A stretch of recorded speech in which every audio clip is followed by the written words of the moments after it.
Were you in my shop over the weekend playing with the lifts? Yeah, just for a minute, just running them up and down. I wouldn't hurt them. That's what they're designed to do. You buy one? Did I buy a lift? Yeah. No, certainly not. Why are you playing with my lifts? I'm just doing what they were designed to do. They go up and down. All I did is play with it and see how fast they go up and down. Why are you back in the garage area? Well, went back there, walked through there. That's for employees only. I had to go back and check on the girls in the car wash, and Trey had that handled, and so I went back. I was just walking around. Would it bother you if I went over to your house and jacked around with your stuff? Maybe ran your AC units. Lift your garage door up and down a few different times. Well, it probably wouldn't. I wouldn't like it, but it wouldn't bother me. It's a rack. It meant to go up and down. I didn't hurt it. Didn't break it. What'd I pay for those? $3,000 apiece? Well, it was more than that. It doesn't make any difference. Not yours. Why is it every time you go to the shop, you got to start playing with my stuff? Oh, it's just a rack. It just goes up and down. I didn't abuse it. I didn't give people rides on it. Was there a car on it? No. It was an empty one. Did he break it? No, I didn't break it. No. Just wanted to see how fast to go up and down. What do you care? I'm just playing. Something to do. Big Stacy is the one that ratted him out. Only fitting. Well, how appropriate for him to rat me out. Which one of you guys clogged up my toilet? I was going to tell you, Stacy did that. I went in right after him, and it was Flood City. It's like some very large animal had been in there. Was the toilet? It was stopped up completely, and the water was... With his business? Yes. Oh, I can only imagine. And he tried to flush it, but obviously he flushed it and walked out before he made sure that it went down. And it was a lot. Oh, God. How could you be 500-600 pounds, knowing what your ass is capable of, and you don't check to make sure that the toilet's got it handled? He walked straight down. I walked right in after him, and I went, oh, Lord, and I looked at it was just on the edge. So just a little bit of water went on the floor. But I cleaned that up. Not the mess in the toilet, but the water that dripped on the floor. Is it still clogged? Yeah, it was still clogged. I don't have the plunger. I'm going in there and being your plumber. You go out in the garage and you play with my lift. You go in there and play with the toilet. I'm not going to clean that up. It was nasty. I mean, that was nasty. How big was it? It was, I'll use my hands. Dinner plate-ish, like this. Of course, by now the water had all swooshed it around, so it looked flat, like a large pizza. It was nasty. I'm surprised that toilet actually held up just to his weight. I wonder if he has to hover. No, I guess you couldn't, probably. I just wondered how that's what I thought. If that was him, how'd the toilet hold up? No, he can't. He can't hover. In fact, he's going to have to probably stick one cheek on first, be able to pull the whole thing apart so his business can get out. There was plenty of business to get out. We've been holding on to it for a while. I'm sorry about the lifts. I apologize. I didn't think it was that big of a deal. I was just playing with them. Well, why didn't you play with the toilet and get that cleaned up? I didn't want to mess with the toilet. I can't fathom what kind of junk he leaves behind. It was a big murky mess, and by the time the water had swooshed it, all the water was brown too, so I couldn't really get a great look at it. Okay. All right, sorry. Well, I would have heard from Daryl if the thing's busted, but I can't. Thought it was busted. I'm sure you got. Why didn't he go someplace else and use their bathroom? Well, there's no place really close to walk. I mean, where can you go? Well, there's the Sam's. Go over there. I'll come in like a creature and plop down on my toilet. Yeah, Sam's is used to things in bulk. Anyway, yeah, he did that. Ratting me out. They got industrial toilets over there. I'm really surprised with his weight the porcelain wouldn't just shatter. Yeah, I'm kind of with JD. I'm wondering if at some point he has to take some of his weight off the toilet. What does he weigh now? I forgot. Probably about 560. Mm-hmm. I guess toilets are obviously yours held up to it. Structurally, yes, but not mechanically. It did not. You get a picture of it? I didn't get a picture of it. We'll go get my camera out of my truck and take a picture of that mess. No. I got to know what he drops off. I didn't even do anything in the bathroom. I held it because I didn't want to add to it. I didn't want to have to clear it out. Okay. I miss anything while I was out sick yesterday? No, not really. I mean, the Cowboys played over the weekend. This is the first time I've seen Trey. Trey, tell me, please, dear God, you forgot to put my bet down on the Cowboys. I know. Dear God, the one time you remember. Yeah, $550. Mr. I don't care what the spread is. Spread. I'm sorry. Well, hang on. The spread was how much? 17 points. You don't take a bet like that. Why not? There was That a means winless team. They got to win by 18. The Cowboys are the Cowboys. JD, I They're told the best you. team in the world. No, they are no not. way they could I lose that told you game. not to place that bet. You do not take the points when in the NFL when a team is favored by double digits. Why? Ever. Because it's the NFL, it's extremely rare that you win by The that. guys that know this stuff are the ones putting the bets down. They're the ones making the spread. They know and the Cowboys. The spread was 17 points. I didn't realize it was that. Cowboys are awesome. Big. And these guys hadn't won anything. And then they come in and suddenly they decide to play football. Dan's right. Unless, What was the score? 31-22. 9 points. Cowboys won? Yes, they did win. All right. Wasn't pretty in the second and third quarter, but they won. They just having a problem being consistent. they just look sloppy. And that's about the best way I could say the last two games. I would characterize them as just sloppy. And uninspired at times. Yeah. And I'm sure because of those last few games, everybody's bailed on them for this. I haven't. They're not going to make it to the postseason. I got money to make up here. It's not that everyone's bailed on them. It's just that expectations for the Cowboys, is if you're a Cowboy fan, is so high. It's if you don't win the Super Bowl, then the season's a disappointment given how good the team is supposed to be. Well, it's the same thing with the Mavericks last year. Was it last year? Mm-hmm. Made it all the way to the playoffs, and they said they collapsed. But you still made it to the playoffs. That's not good enough.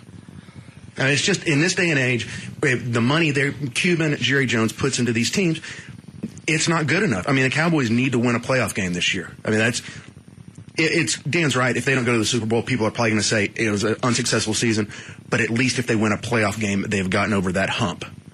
Because they haven't won a playoff game now in, I think, 12, 13 years? Yeah. I didn't realize it'd been that long. Yeah. No, granted, in that time, I think we've only been to the playoffs twice, maybe 3 times, but still. All right. Well, that's fascinating. So JD is $550 down? Mm-hmm. Damn. Actually, no, he's $770 down. Jesus, stop with the money. Let it roll. Hold on. Who are we playing? We're playing Arizona. Are they good? No. What's the spread? Yes, they are. You know what? They just came out today. I'll look at during our break. How much did he bet? Well, he was down 220. And then he said, I want $500 on the Cowboys. I don't care what the spread is. So now basically he's lost $700 plus the juice. How far in advance did you know that the spread was 17 points? Right before the game, I heard him talk about it. And you didn't ask. No. Well, then you deserve to lose $700-800. The Cowboys, that team hadn't won anything. All right. If I put 770 on the Cowboys this week, let it ride, and they win, what happens? Are we even? You're even. We're square. We're square. 770 on Cowboys. Mm-hmm. Don't place the bet yet. I want to see what the spread is, because if it's double digits, no. Keep in mind, you don't have to bet the points. You could just do an over-under bet. Like this week. Can I just bet them to win? Yeah, there's this game last week or yesterday, or Sunday, there was no money line. The spread's just too big. But this week, there'll probably be a money line. Okay.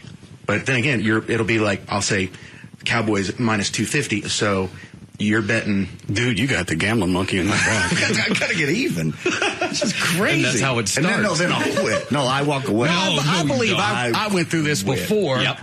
And you accused me of having the gambling monkey. Well, because you kept doubling up and losing. I'm going to win. What are you doing? I'm going to win this week. See, I got the strategy now. Dude, you got an addiction. I don't have an addiction. You don't got no strategy. I walk away from so slot far machines when I win. You're almost $800 in the hole. Stop saying it. Stop. Here's exactly what's going to happen. Let's say hypothetically you win your bet, Cowboys Cardinals this weekend. I win. Now you're even. Next week you're going to say, I went through all that trouble and then I don't have anything to show for it. So then you're going to bet one more week and then you're going to win maybe. Stomach hurts. And now you're hooked. Stop it. And then you're going to realize it's so much more intense watching a game when you've got money on it. You won't be able to quit. I was screaming at the TV Sunday. couldn't believe I know we won, but dang. At one point, they were close to tying up. I was screaming. Joe calls, she goes, what are you mad about? Are you watching the game? Yeah, but it's a lot more relaxing when I watch it because I ain't stupid enough to drop $5 on it. That's what's always funny. If you go watch a game in a bar, you can almost always tell the guy that's got a few $100 riding on the game because he is pissed. Trey, you bet a lot or often. Mm-hmm. Are you generally up or down or even? Anyone will tell you it has a head on their shoulder in gambling. You're lucky if. Are you up or down? This year, I'm up big. Okay. How much? About a nickel. Big. That $5,000? Mm-hmm. Wow.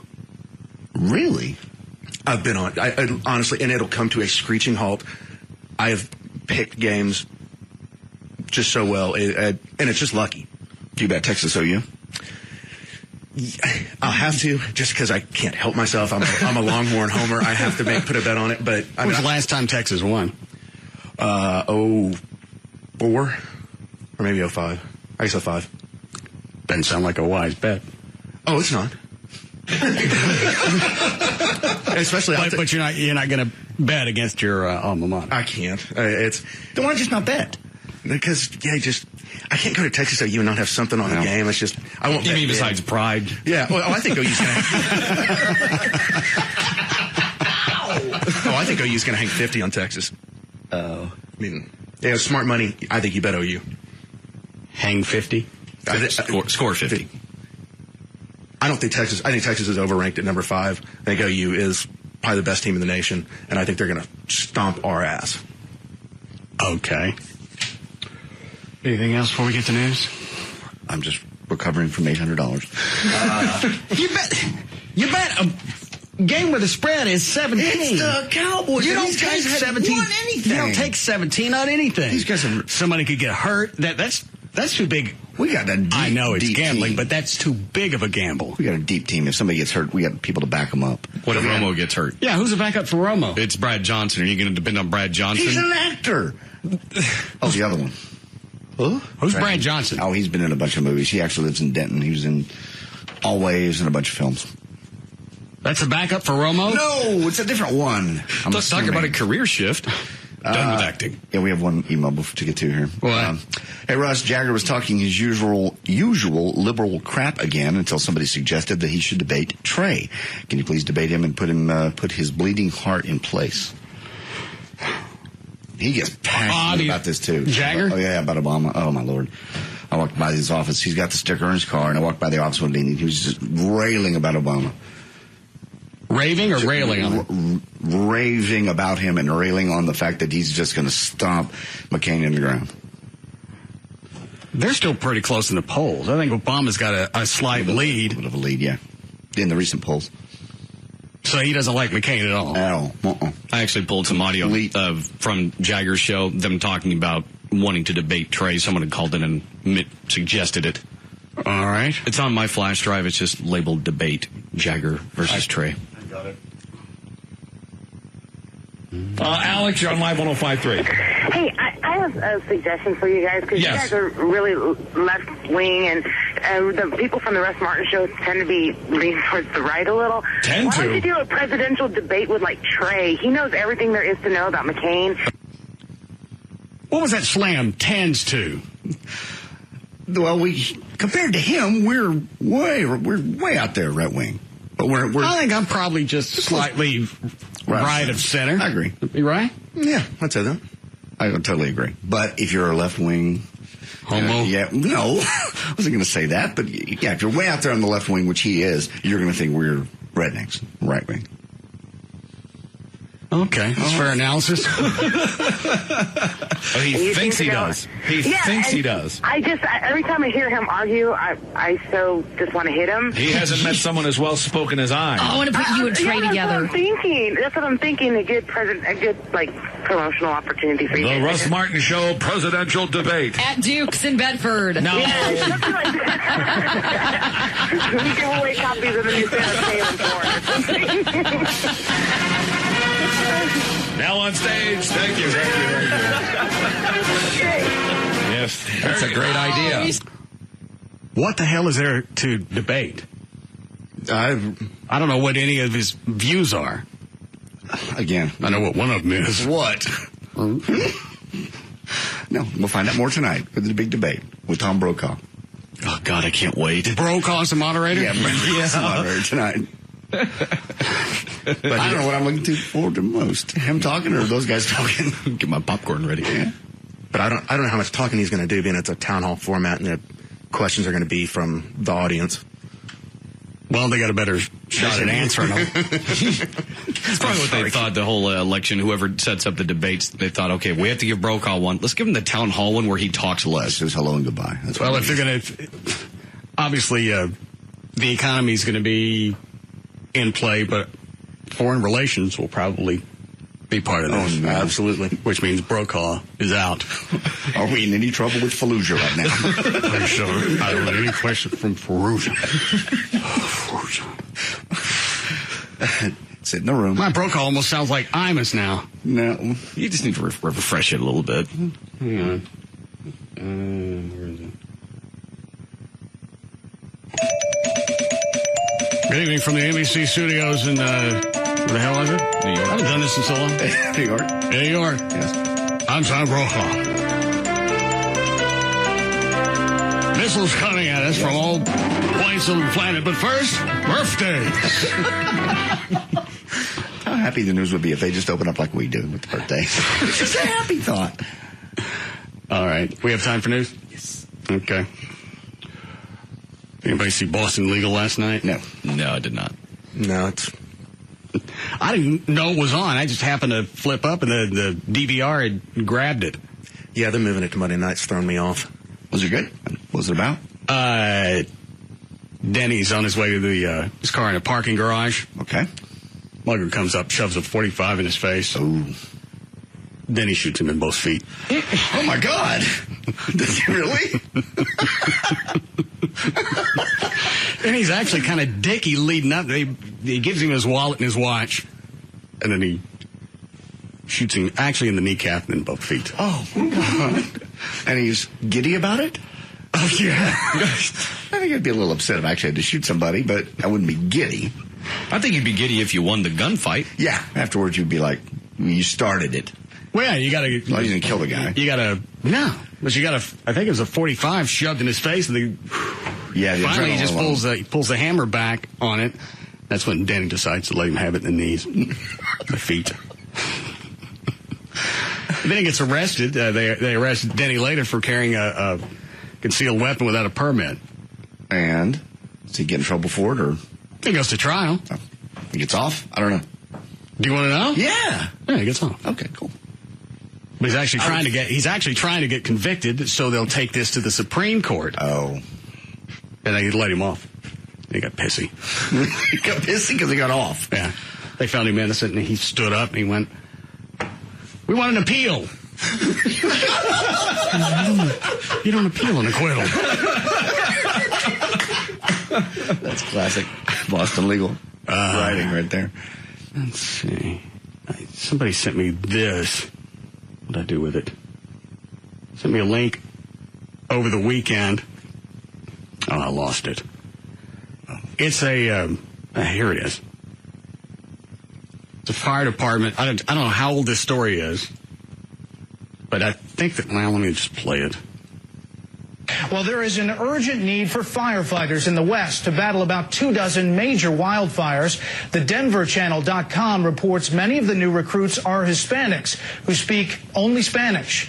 And in Oregon, that means that some of the supervisors who speak only English are being laid off or demoted, because in Oregon, a crew boss is required to be able to speak the language of the firefighters, even if it's only one worker on a 20-person crew. The state says the rule is necessary for safety reasons, so why not require the workers to speak English?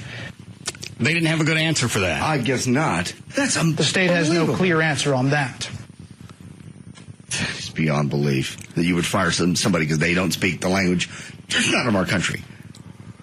Why wouldn't you require them to speak English as opposed to popping the supervisors who weren't bilingual? Because we need firefighters and we have supervisors. It's the only thing I can figure. We need able-bodied men on the ground. Cost. It'd be a lot cheaper to demote one guy than train or teach 20 English. Why is it the ACLU doesn't jump in on things like this? Because you got popped because you didn't speak Spanish. Man, I would absolutely take that to some court somewhere. I don't even know how old. Are these recent wildfires? They've been having them, yeah. So Throughout the summer they had them. All right. In California, heavily, as they do every year. But anytime it's something pissy, like the chicks that wanted to carry their rebel flag purses to school. ACLU. I don't know if they actually got involved on that one, but they went to court. Oh, yeah. Oh, parents were going to take that one all as far as they could take it. It's school. Well, we've talked about that before. Why is it you'll jump in on something like that, but in a situation like this, you got firefighters, and because they didn't speak Spanish, they got popped. Maybe because it's a minority? I mean, the minority, in this case, the majority is the one that got hurt. Well, your civil liberties have still been violated. I understand that. That's got to go to court somewhere. If I was a supervisor. I guess because it's a state law. It's tough. It's state law, and they didn't actually specify which language you had to speak. Mm-hmm. So you got popped on a technicality. Somebody just sent me the link to the Denny shooting the guy in the foot. Oh, no. Do you want to hear it? Yes. Please. All right, he's walking into a parking garage. Yeah. I can't see the pictures. Black guy comes around the corner with a handgun. The crime watch. The way this works is you watch, I commit the crime. Oh, my God. No. There's no talking. You just give me your watch and wallet now. Here's my problem. You're black. I didn't see that one coming.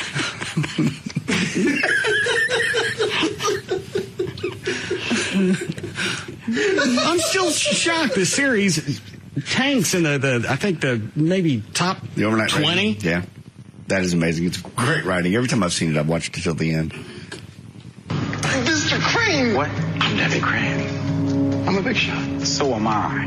If you kill me, the headline is going to be Black Guy Kills White Big Shot. And that's the last thing we need when we're trying to elect an African American as president. Dear God. How about if I just blow your brains out right now? That doesn't work for me.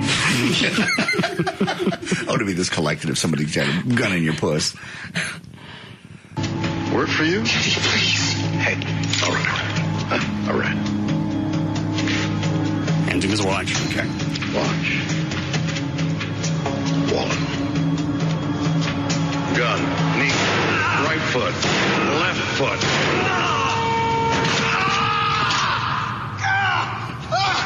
Thank God for guns, huh, Jay? Watch. Wallet. Gun. So far, out of the 3 or 4 seasons I've watched, I think that's probably one of the better episodes. I'm going to have to go back and watch it. I didn't DVR. And then when they actually come to pick Denny up, arrest him for carrying the weapon, they start reading him his rights. So you've got the right to remain silent. He goes, nothing about me is silent. And he farts on one of the cops. Just ripped from the headlines. What how much of that he does himself and how much they actually write of that, because that's classic. Well, I'm sure the farts are probably fully done. I didn't realize that. No, he's a method actor. I wonder if taking that show off, I wonder if Shatner just being an ass has something to do with it, that the writers and actors just don't want to work with him anymore. No, I think they'd put up with it. Are you talking about the reason the show's going off the air? Mm-hmm. Let's not pulling anything in the ratings. Yes, I was going to say, I think they'd put up with his shenanigans if they were in the top 10 in the ratings.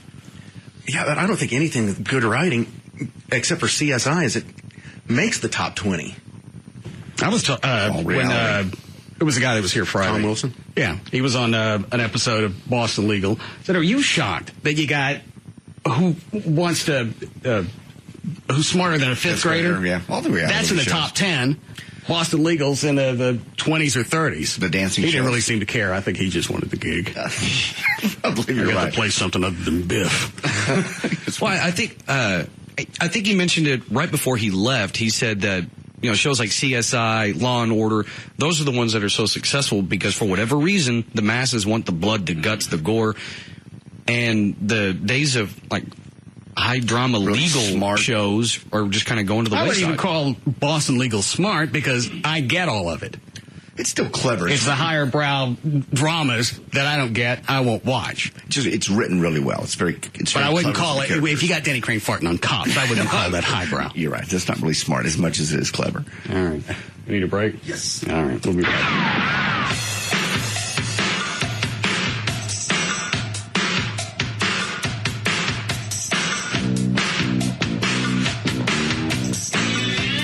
We'll be back to the Russ Martin Show.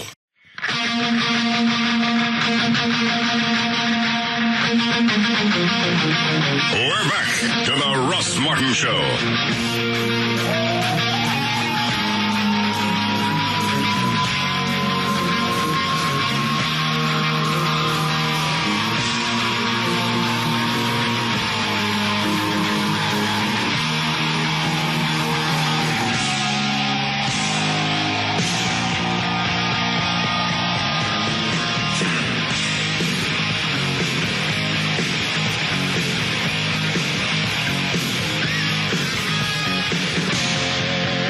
Ready, Daniel? All set. What do you got? All right. Traffic is brought to us by Inside the Huddle with your host, Terrell Owens, tomorrow night at the House of Blues, immediately following the Russ Martin Show.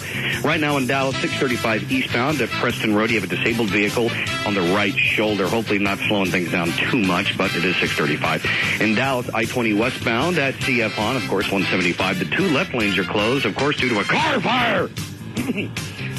That takes it out of you. And in Fort Worth, I-30 westbound after 287, the two left lanes are closed due to a crash there, and that has everyone piling up to Beach Street, but it could get worse. There's your first check of traffic. I'm Dan O'Malley on the Russ Martin Show. Thanks, Dan. All right, 62 for the low tonight, going to be mid-80s the rest of the week with, they say no more storms. We have 77 now at Live 105.3. I'm sure everybody's already addressed this for the past couple of days. When I got up Saturday and I saw that the verdict had come in on O.J.'s trial, I went, all right, he'll probably get nailed in 3 or 4 counts.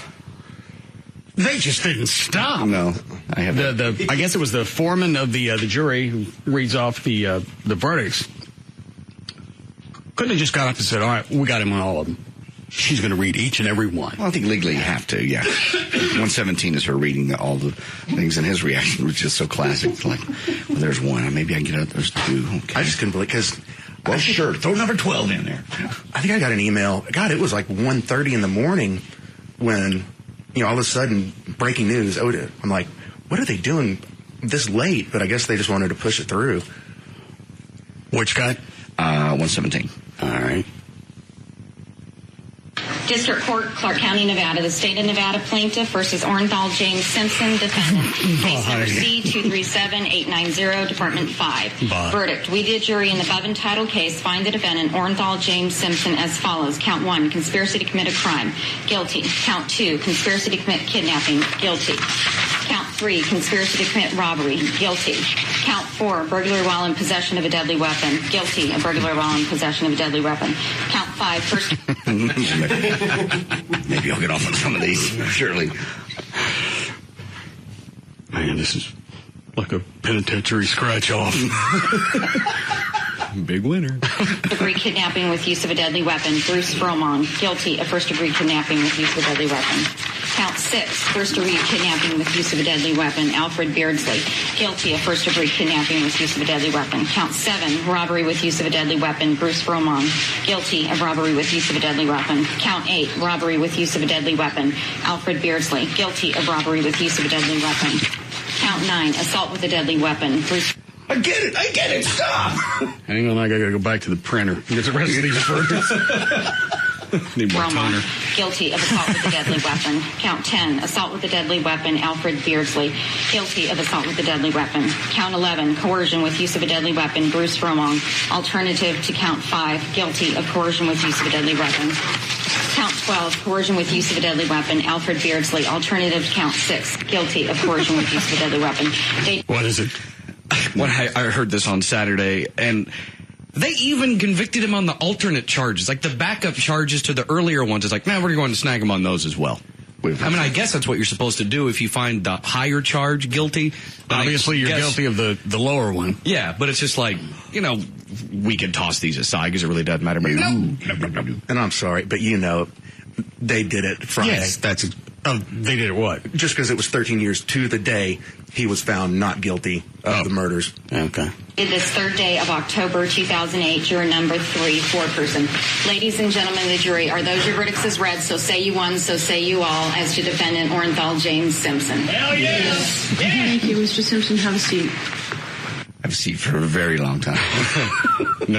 Not there. Those pants are comfortable. Yeah. Those are not your pants.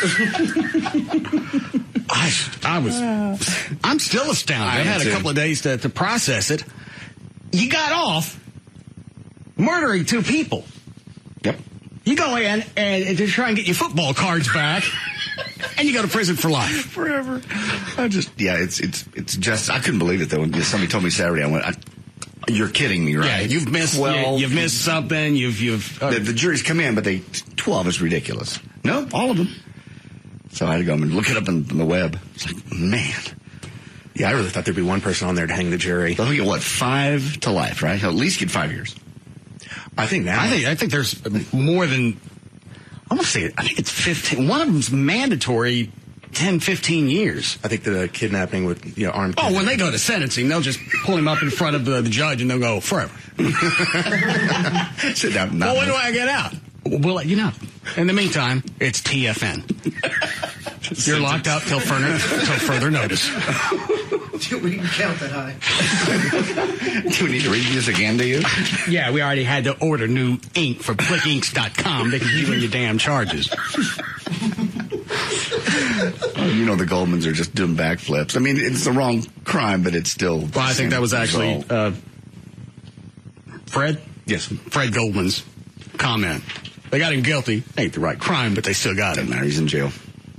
And any money, they say, it's somewhere in that story, any money he makes in jail, it's like 83 cents an hour or a day or some ridiculous Goldman's get. 83 cents. Yeah, not surprisingly, Fred Goldman is in heaven right now thanks to the O.J. Simpson guilty verdicts. But on Saturday, he told CNN, we're absolutely thrilled to see that the potential is that he could spend the rest of his life in jail where the scumbag belongs. He's not been found guilty of the right crime, but he is guilty. Meanwhile, the family of O.J.'s ex-wife, Nicole Brown, simply asked for privacy. And Goldman's attorney, David Cook, thinks that Fred's persistence in trying to get paid helped put O.J. behind bars by motivating him to commit the robbery in the first place. And he said, nice spin. We drove him into that room to grab the sports memorabilia before we could seize the stuff. Going to jail for beating Fred Goldman out of footballs and family mementos. Is this closure? No. Is it closure for America? Yes, he said. Cook also said he and Fred Goldman would continue to run O.J. down for every cent they can get out of him. And that, of course, includes selling the stolen memorabilia that O.J. got in this predicament, as well as any wages O.J. earns in prison. The attorney said, we'll look forward to collecting that 83 cents an hour. I could squeeze this guy for every penny. Is it an hour or a day? I guess it's 83 cents a day. Or an hour, I mean. Yeah. I got your tunes, I got your football, I got your cards. Now give me the 83 cents. And he's right. They did drive him to do it because he couldn't take him to civil court because the Goldman would be right there saying, all right, that's yours. All right, I think about that. I didn't either. I was going to bring that up. Why go the robbery route if it's still a civil issue? But you're right. Any awards that O.J. would have gotten would go to the Goldmans. Mm-hmm. So we'll just go get I never played that one out. I just think he'd have somebody else do it. You'd think he'd be smart enough to distance himself from this. Pay somebody $1,000 to go do this. That way, if something goes bad, you're not caught in the lurch. Yeah, if you can go to like Soldiers of Fortune magazine, exactly, and find people to do hit jobs, you could probably hire somebody to go get you your toys. And you're right, especially in that scenario where he brings all of his crew into the hotel room. He could have simply have just said, "Hey, go get my stuff." Exactly. I'll be in the car. Right. I'm going to get room service. This goes back to ego, though. It's the same thing when you see a ball player who was the Maverick, doesn't matter, but years ago, they said, one more time you get caught with a beer can in the car, $7 million out the door. One more time. And, of course, it was about 2 weeks later he got caught with another open container and went down. Lost his whole career. It becomes ego is my point. You think it's ego or with, I don't know, the story about the Maverick or the player that could be an addiction. Yeah, but you could get it. You can afford to get people in that hotel room and get your stuff back. You can afford a driver. You can afford all those things. Oh, O.J.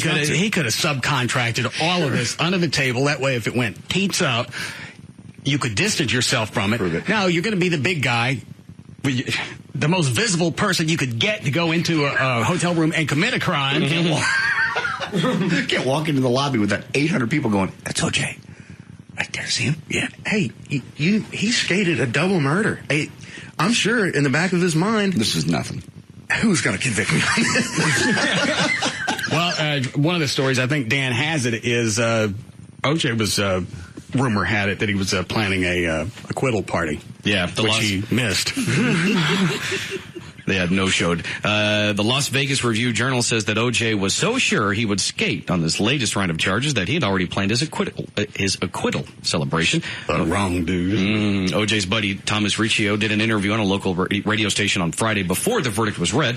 And after the interview, he invited the host and another man who was in the studio with them to join O.J. and his entourage for a party at an undisclosed location. Well, it's disclosed now. Yeah. Big party tonight. Everybody's coming. It's going to be, oh, no. Maybe that's why his sister passed out. They lost their deposit. Oh, no. A party. So the verdict actually came down Friday? Yeah. Like 11:50 our time. Oh. Or, I'm sorry, like 1:30 our time. It was just before midnight in Las Vegas. Okay.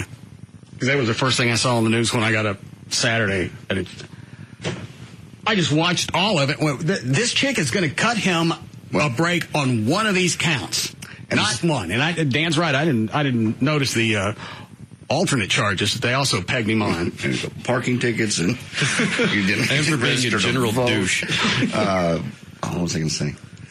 We believe we'll blame a 9/11 on you. Bobby, while we're going, where's Amelia Earhart? We're going to peg you on that. And some of the jurors said that. And the LaBianca murders. You're getting it all. Now sit down. Not in those pants. No, those aren't your pants anymore. I was going to say some of the jurors said basically, all the deals they cut. They said you could have cut to the chase. They didn't believe any of the witnesses. They said it was all on the tapes that they heard. All the witnesses. They said that carried a lot more weight than some thug that he's a buddy of his coming up going, here's what happened. Well, that's what I said. Really, as a juror, are you going to put that much credence into testimony?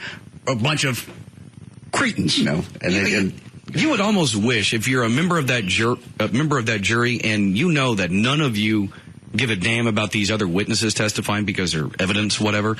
You would just want to raise your hand and just tell the judge, none of us are listening to these guys because we don't think they're credible. Can we just skip over this part? Because we're not going to take it into consideration. He was on the jury. Yeah, but Hey. Can I have a minute? Ford. Next witness. Juror 7. Next thug. But that's kind of a nice F you to the jurors. The guys that cut deals. Because now I'm sure the prosecutor's going to go, well, you really didn't count that much, so we're going to give you the maximum we can. Yeah, because OJ got convicted. We guess you're going to have to go down the pipe with him. I don't like this plan. Well, this is not the way it was presented to me. Well, that's why we didn't write anything down. Let you go take a business course. You got 10, 15 years to kill. Plenty of time to do it. What is this cut on here that says jurors? That's cut 118. That's some of the jurors reacting, saying, I'll just let them say it. All right. There's reports right now that we've had some kind of vendetta against Mr. Simpson for what he did 13 years ago, and that in no way had anything to do with this case. Painted. It was more of a bonus. Well, OJ's lawyers, that's going to be their, basis of appeal is these people were just out to get him. It was all white, and everybody brought that up, of course. All white jury. I brought it up before the verdict came in, is you knew that was going to be one of the first things they pointed at is you didn't have any black people. And Everett pointed out that, you got a couple of black alternates. Well, they're not on the jury. But they're in the building. They're not hearing Which part of the building? Down the hall to the left. Doors closed. They're watching BET? Yes. For what he did 13 years ago, and that in no way had anything to do with this case. Been painted as an all-white jury that hates OJ. And that's just not true. But that's going to be the appeal. That's immediately what they're going to do. I wonder if have they interviewed the two alternate jurors? I wonder if they were of the same mindset. Or can you? I don't even know. I don't know how much they can discuss afterwards. I mean, since they didn't actually sit on the jury, or the 12 deciding people, it seems like they could say whatever they wanted. You would think so. I think they asked the judge if he could stay out on bail pending an appeal. Right, Nope. And about those pants. Now, I don't get why they're not going to let him out. He's not a flight risk. Where's he going to go? How's he going to get there? Yeah, exactly. Most people, I think that's just because passport. Most people wouldn't. I mean, generally, if you're convicted, you go to jail pending an appeal. Start serving it now. But why now? It's forever. Get a head start. You're losing 83 cents an hour. Get a running start at it. This fabulous compensation. And you could tell that chick knew she had the foreman of the jury. She knew she had a lot of stuff to get to. That's why she's rushing through all these different verdicts. She's trying to, I think Trey's right. It was like 11:30 their time when they got the verdict in. She's trying to race through it so it all becomes official 13 years to the day. I got a lot of charges. I got to go fast. Who can read fast? I was drunk that night, and I had to hand someone my iPhone and go, "Am I reading this right?" Because I was like, "There's no way." Hey, here, hold the wheel for me so I look at my iPhone. No, it's cool. I'll keep my foot on the gas. Crime. Guilty. Count 2, conspiracy to commit kidnapping. Guilty. Count 3, conspiracy to commit robbery. Guilty. Count 4. She's just dropping the paper behind her every time around the room. Possession of a deadly weapon. Count 5, first-degree kidnapping with use of a deadly weapon. Bruce Furlong, guilty of first-degree kidnapping with use of a deadly weapon. Now, OJ's sister passed out? Oh, yeah. They had to have paramedics come in and take care of her. I didn't see that much. How could this be a shock to her that he was going to be guilty of something? Come on. He was playing at a acquittal party. That's true. What is it, Cliff? I was listening to Dan's show on Saturday, and he brought up the word karma. Oh, yeah. Do you ever believe in anything karma? Why this is the karma train coming through just to slap you in the face? This was just going to be a matter of time because OJ has had different incidents all after the murders in the mid-'90s, road rage and a couple other things. He wasn't going to stop, and sooner or later he was going to get popped on something, and they were going to use that as an excuse to lock him up forever, which is what happened. It's just hard to believe he got it forever. For just a moment when I first read it, I felt sorry for him. Just for... Well, the clip I saw, I didn't hear the complete version like what we've got. He looks like he was crying. He just looked really upset. I think he was ready for the not guilty, and he was not even facing the jury in the first guilty when he turned and looked at him like, what? Do you know who I am? Yeah. No, I mean... We know your address. Yeah, but... few decades. But I do bad things to people I don't like, but not from in prison. He had to know he was going to get popped on even just the kidnapping charge, because according to Everett in Vegas, you don't got to transport them anywhere. No, you just hold them against their will. Holding against their will is enough to get a guilty verdict. So he knew he was going to be sitting on that one.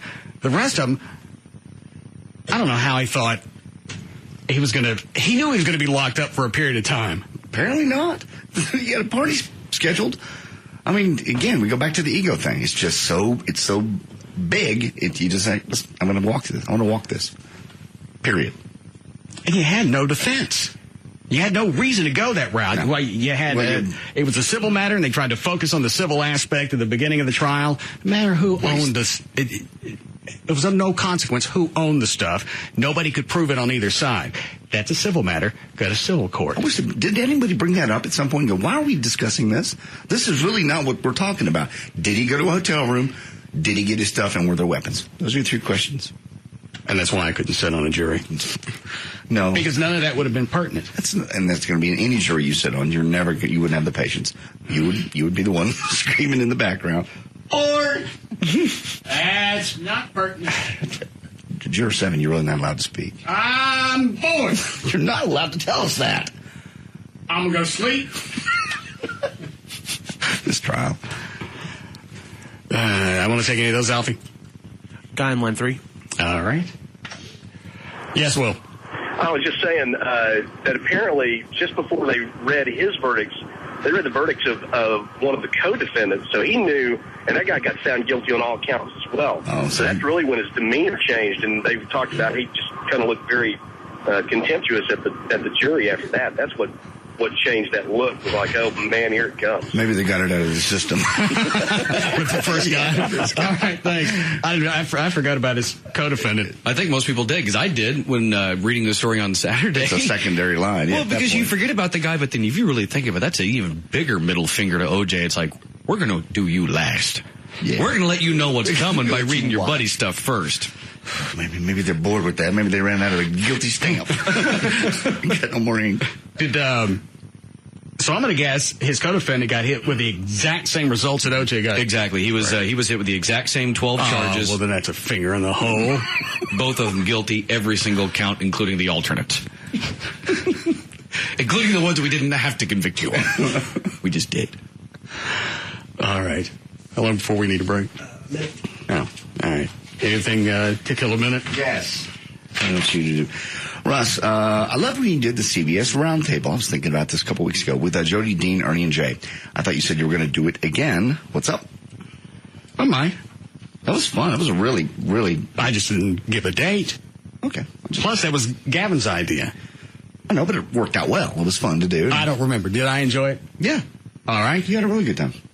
Then I'll be doing it again. All right. Anybody else? Same guys? Jody, Dean, I think Jay? Gavin. Yeah. Didn't you pick the guys the last go-round? Yeah. Who would you want this go-round? I think I'd like to pull someone in from this station. Who? Different. Jagger or Ben and Skin would be great. That goes back to the Trey and Jagger debate. At least he could be in here and you could be the moderator. You have any, Gavin, you have any idea what Jagger's views are on this election? We know he's pro-Obama, but I don't get what this debate between he and Trey is supposed to accomplish. He feels as though there has to be a change and as though there needs to be a different party in there. He feels as though, although he does very well for himself, he believes that there needs to be more. You're saying too many he's. I don't know to whom you refer. Jagger feels as though he's okay with us. Jagger's okay with them raising taxes. He doesn't mind paying extra if it'll fix things. Well, they're not going to fix anything. I'm just telling you his point. And he can't be paying that much to begin with. He feels as though McCain's old and tired. McCain is only, 71, 72? 72. I know Dennis Miller, I rarely would quote him, but he said something the other day. He was talking, Dan's laughing.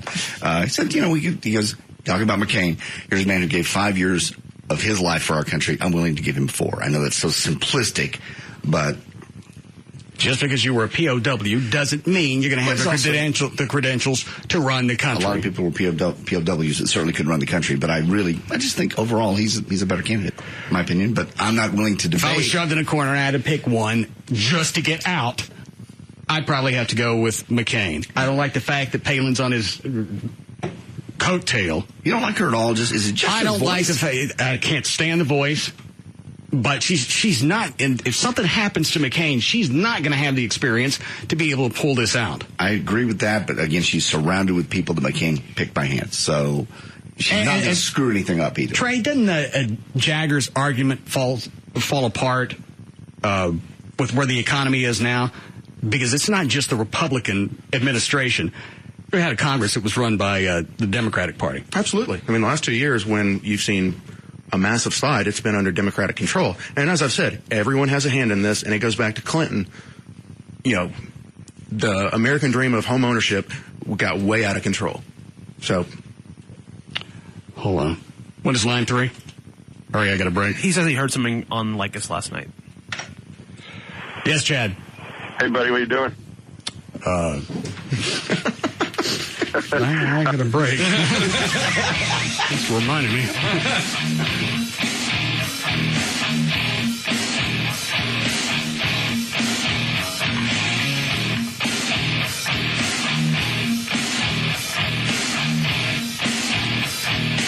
We'll be back to the Russ Martin Show. We are Dallas-Fort Worth's most listened to talk station. I've never seen that. Things suck. There's no words there. Okay. Take it away.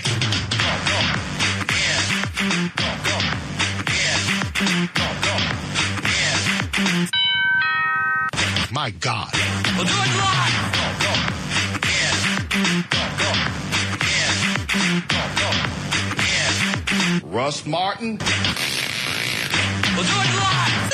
Oh, good Lord. We're back to the Russ Martin Show on Live 105.3. Go.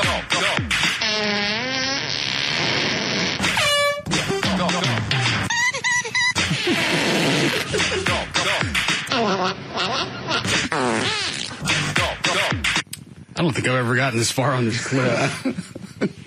Each sound effect is covering up the F word, right? Yes. What's it mean to play us out?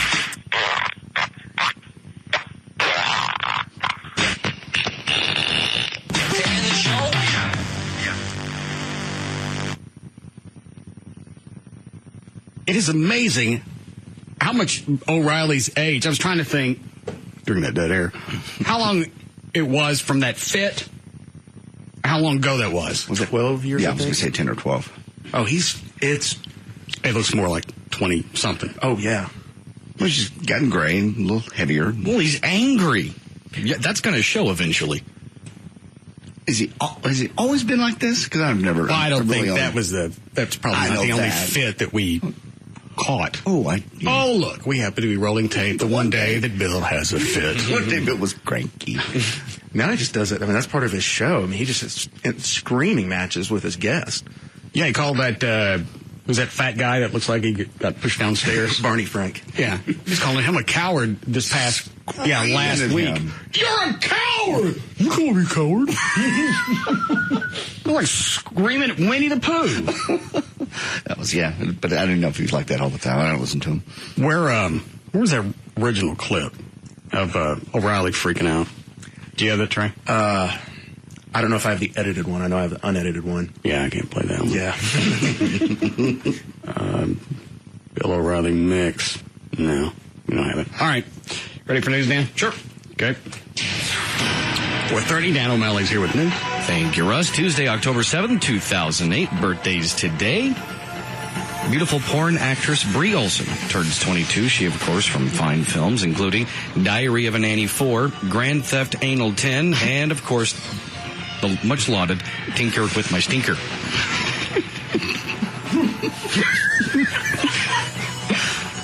I must look that up online now.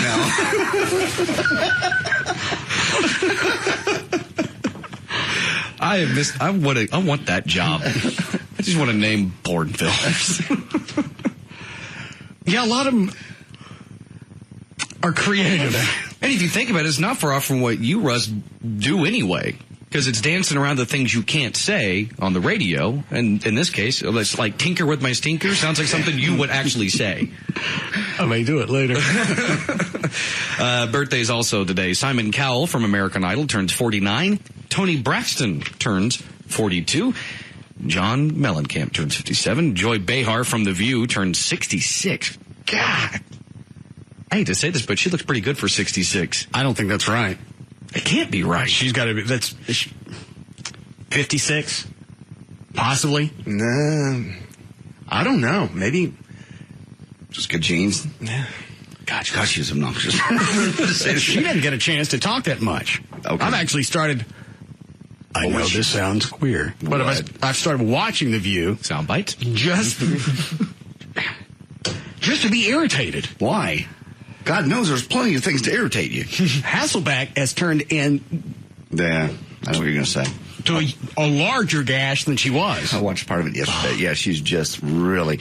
Again, they've given her... Somebody off the set has given her this thing. Go, you get out there and you be the right-wing irritant. But everything far as you can go. With her is always... She's overtly offended by almost anything that they have a conversation about, and she gets... She's too into it. She needs to calm her ass down. She comes across to me like a Republican puppet. And she wasn't like that. She used not to be that way. No, I think she got... The Rosie days. She got the attention from the Rosie O'Donnell days, and she just figured she was on a roll. And now everything has to be overly dramatic. Way. They were talking about the campaign today, and they were talking about the smear tactics and the other crap that's going on. finally Barbara Walters had enough of it and said, "We're a table full of intelligent ladies." I'm thinking sound bites right now. Okay. We're a table full of intelligent ladies. Certainly we could discuss issues in the future and not have to drag all this stuff. So she's chewing everybody's ass. And Hasselbeck decides she's going to jump in on that. It's like, lady, this is not the time. No. That's the boss. That's where you shut up. Yeah. Well, you get your ass chewed. Now's the time. Just to back up a couple of feet. Barbara Walters doesn't take control like that very often now. So maybe she thought, oh, really? Well, I'll just talk louder than you, old lady. I can't watch that show. Hang on. Here's a clip. I don't think this is from today's show. No, because the fat black chick was sitting over on the left, and this clip, she's on the right. She doesn't get a chance to talk that much because Hasselbeck's always in the middle of something. Well, again, she's hot, and obviously she's more stage dressing. But I watch it just to watch her react to something that's of no consequence. Just to watch her go over the top? Yeah. What was this one about? It says smear tactics, but I don't think this is today's show. This is not about smearing. John McCain. John McCain can't get away from smears. I don't believe that this is a smear. It doesn't matter. After 9/11, William Ayers said he was unrepentant about his. Yeah, biting off her words and just pointing, twisted. I don't know how much Whoopi's making, but obviously it's a cushy gig. She doesn't have to say anything. She doesn't say much of anything. She's more or less the moderator, right? She brings them in, takes them to breaks. I've never heard her be. She'll actually. I've heard Whoopi pipe up before when she feels like it's something that'll really count. She'll say it in 2-3 seconds tops. Yeah, I'm surprised when they added her to the show that you get that much insight out of her. Me too. I'm just getting a very odd feeling. Talking about The View. All of us are talking about watching The View. Just a weird moment. We'll talk about porn in a minute. That's going to be all right. And said that he wishes they had done more. Wait. No, you don't. Elizabeth, when he made that comment, it was about his book. It was not about 9/11. That book just happened to come. And it was 40 years ago when Obama was 8. There was a rabbi on the same block that threw. You know who Hasselbeck reminds me of now? Oh, no. Who? Valerie. I was just... Yeah, I can sort of see that. Now, I never saw one of Valerie's good fits. Is it along these lines? Oh, this is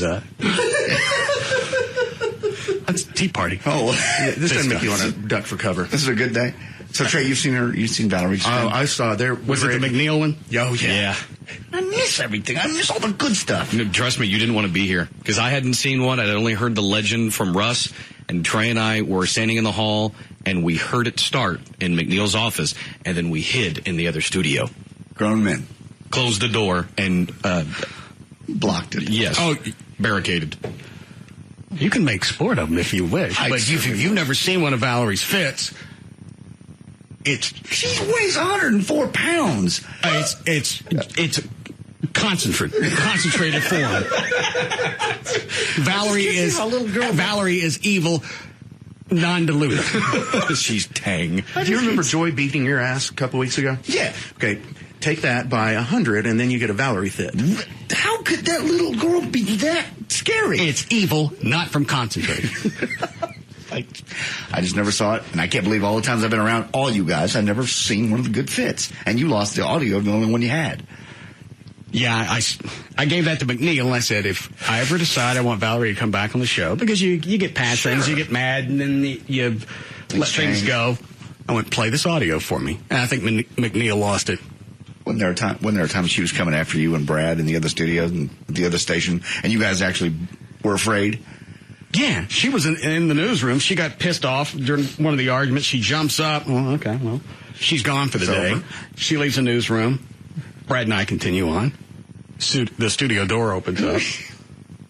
We both look and went, well, the only option is out the window. She's scared of you guys. Yeah. I've never seen it. I guess it's great because everybody that's seen it says it's of legend. It's frightening. Didn't do it justice. Mm-mm. She's not going to hurt you. You don't want to wait to find out. It's like watching a tornado. Okay. You don't sit there and look at it and go, well, Is it malicious or is that a benign tornado? You get your ass in the tub and you pray. That's what you do. It's coming after me.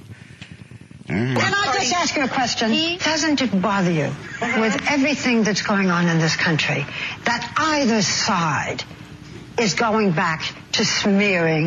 Is that the way?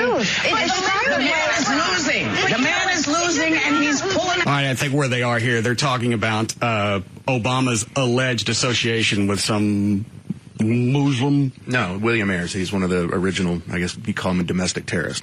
Bombed the Pentagon. And are they buddies? What's the relationship? They live in the same neighborhood in Chicago, and Ayers held a fundraising party for Obama in '95 at his house. And Obama knew that he was a bad dude when he accepted the invitation. Yeah, he's a professor at whatever, I guess at Harvard, or at Chicago University. William Ayers. Okay. Yeah. There's no getting around who he is. Why would a politician then accept a party at his house? You know that's going to come back up to haunt you. Who would you hang out with, OJ? If you're young and upcoming, I guess maybe, and William Ayers, it's going to be a very ultra-liberal but lucrative fundraising deal. So okay, cash. I'm sure Obama really at that point didn't think, I'm going to run for president one day. You're running for senator. Yeah, but I mean... That's still going to be an association that you don't want to have to explain down the road. And, well, he hasn't explained any of his relationships, so why would he really be concerned about this one? He didn't know Reverend Wright hated America. I missed the one Sunday where he goes off on whites in this country. I was out of town. Mowing the yard, I think. You're right. And, I think McCain, they should have been hammering on this 3 months ago, not now, because now it does look like he's behind and desperate. And this is one of the complaints that the whole William Ayers thing and Obama's past relationships, all that got, dredged during the Democrats' side. It wouldn't look as smeary if McCain was ahead in the polls, and he brought it up anyway. That just looks like you're running up the score. Well, I'm bringing that. But if you're behind, and you're now, and that's what you're doing now, is you're down to the home stretch. You got to do everything that you can just to get ahead slightly in the polls. And I don't see what has changed. Why the polls have shifted that direction? I really don't. That hasn't shifted dramatically. We're still right about where we were before all the debates. And they said the debate's stunning, right? Yes. Well, that's why they moved Boston legal. Oh, that's right. Dicks. I think the debate's a little more important. The debate's a little more important than Boston legal. We've had 2 debates so far, VP and a presidential. Yes. All right. Polls haven't really changed. No, but so what's going to happen tonight? I just want to hear them talk. It's going to be more rhetoric. There's going to be no revelations, and they're going to waste a couple hours on TV. And I could have watched Boston Legal. Boston Legal, where you can TiVo. This is our country, our future.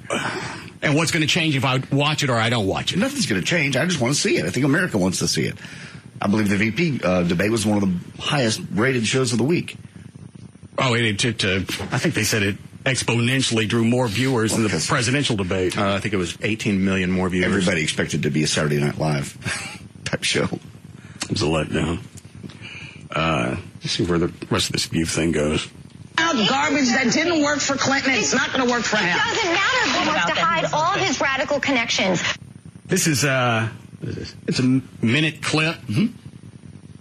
90% of it's been Hasselbeck. Yeah, well, again, she's the only one on that side, and she's loud. And somebody somewhere has told her, this is okay. This is the direction the show needs to go. It needs to be argumentative. If all 4 of you sit down here and get along, it's no fun. But normally it's the 3 chicks against Hasselbeck. Yeah. And you felt bad for her initially, just because she's a hot chick and you figure everybody was just ganging up on her. Now, she invites it. Now you don't like her. No. But I like the tension on the set. That's why I'll watch it. Okay. Because a lot of times, somebody will jump her ass. She won't, Hasselbeck, she won't make eye contact. She'll look straight ahead while they're talking as if I don't hear you. That's rude. That's what you just wonder if the gashes do. That's rude. I just can't imagine being married to her. Oh, Jesus. Well, she's not like this at the house. I can't stand her for an hour, and I don't even watch the entire show. I can't imagine going home and having that finger shoved in my face every day. I doubt seriously she gets something with fingers in people's faces at the house. Oh, it's just her job. All right, we have time for news? Yes. Did you already start? I forgot. Yeah, we started with the birthdays. That's how we got off on the View thing, because Joy Behar is supposedly 66. Nah, she's got to be in her mid-50s. That'd be my guess. Oliver North turns 65. Desmond Tutu, South African archbishop and civil rights leader, turns 77. And June Allison, She's passed away, but today was her birthday. She passed away back in 2006. Spokesmodel for Depends. I've forgotten about that. How's that for a legacy? I think she has a little bit more of a legacy than that. How far into debt are you where you got to take an endorsement where you can't control your bowels? I don't know. Adam West ended up in a cannon at some point, so, you know, you can end up anywhere from greatness. It's not a national endorsement. Yeah. He was in a cannon. Probably 300 or 400 people saw it. This chick was doing national spots about crapping her pants. Again, you throw a lot of money at somebody. I mean, you know, have $1 million or whatever. I'd take it in a heartbeat. Depends. Yeah. I would for right $1 million now, a year? $1 million a year? For a national spot. Right away, yes. I'd do it live on camera. On command. Yeah. I don't believe I'd like for anybody to know. It's like when Eric took that endorsement for, was it premature ejaculation? Yeah, and I passed on that one. And flaccid? Yeah, limp weenie. Yeah. Did both. So when he did get it up, it was quick. God, the one time it was actually, Here we go. Oh, darn. Oh, no, don't get it. No, hurry up. I know. Well, again, you need the cash. And sometimes you can endorse something and not necessarily use it as a product. You can tell other people about it. Like the Foundation Repair Place, I don't need it. But they are great people, and I investigated them and talked to them. They come out to my house, come out to your house. You don't investigate anybody. They hand you cash. You'll do an endorsement for damn near anything. I went out to the... You're a cretin when it comes to taking cash. Watch the guys at All Pro do a house. I spent a whole day watching them do a house one day. I'm not talking about necessarily All Pro, just in general. You'll take cash from anybody. That is not true. Not true at all. Name one thing I just took. Name one thing you've turned down. That's what I was going to say. I have. Name it, because I can name one. Did I turn down? No, for me. Oh, so you turned down. There was a cable provider I turned down. Why? Because I enjoy my Fios, and they wanted me to have the cable to promote them, and I said no. All right. That one doesn't count. Gavin asked everybody about that one. So did Steve Sullivan, so did everybody else. Which one did you So you actually... I can't say the name of the company, but it's like the overall company, what they did was fine, but they did one little thing that I would have to include, and I said, I can't do that one. So I had to be out on that one. And you need the cash. Yeah. JD will take anything. It doesn't matter if there are any qualifications or any type of disclaimers at the end. Investigate it? Absolutely. It stings to have standards. What does that mean? I don't have standards. No. Yeah. Shut up, all of you. I hate all you people. I do too. Gavin has to check with me from time to time if it's okay for JD to do a spot because he knows he'll take anything. Are you going to have a problem with somebody on your show doing an endorsement for this company? Not true. Your Not JD's true. ethics. Not true at all. I don't just take anybody. I turned down the cable people because they wanted me to have the cable. I said, no, I don't want that cable. And as a result, I won't do your commercials. Thank you. Because you said you already like your Fios. I know, but that's what I'm saying. I couldn't get on the air and say I had this cable when I don't. And they said, well, whoever endorses it has to have the service. I went, okay, pass. That's right. They sent that out to whoever. But I passed on it. Doesn't matter who else they asked. I passed. I could have taken it. Pass. It was just, if you had it, you could do the endorsement. Why did you pass? That doesn't sound like you. It certainly does sound like me. No, it does. Absolutely does sound like It's you. probably not available in your neighborhood. It absolutely is available in my neighborhood. In fact, it was the only service that was available before I got the Fios. All right, so in the 8 years you've been here, you turned down one. I've been offered very many good products. I have been. I believe in every one of them that I've endorsed. Let me think. Hold on. Yes. Okay. I have. All right. Including that TV show that I'm going to have to fly out to L.A. in November to promote. Is that the one on TNT? Yes. You're not going? I just need the Friday off. I'm just going to fly Friday. I just need Friday off. We had yesterday off. That wasn't my fault. You were sick. So? Well, I want Friday off to go out to Los Angeles to meet these TV people. You took a week off. That was a vacation. All right, but you took a week off. It was a scheduled vacation. A month ago? Yeah, it was a scheduled vacation. I didn't take it off? What makes you think you could take it off? It was already scheduled. Larry had airline tickets. Doesn't make any difference. You already had your time off. You eat up all your time. You're not taking off another day. One day for an endorsement. This endorsement goes all the way through next year. I don't care how long it goes. I don't care if it's forever. What's the name of the show? I forgot. We need a break? Yeah.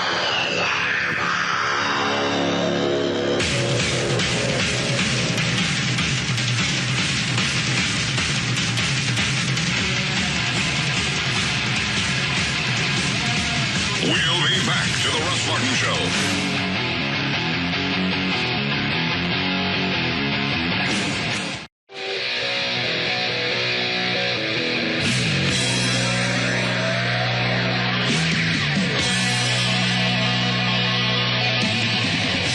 We're back to the Russ Martin Show.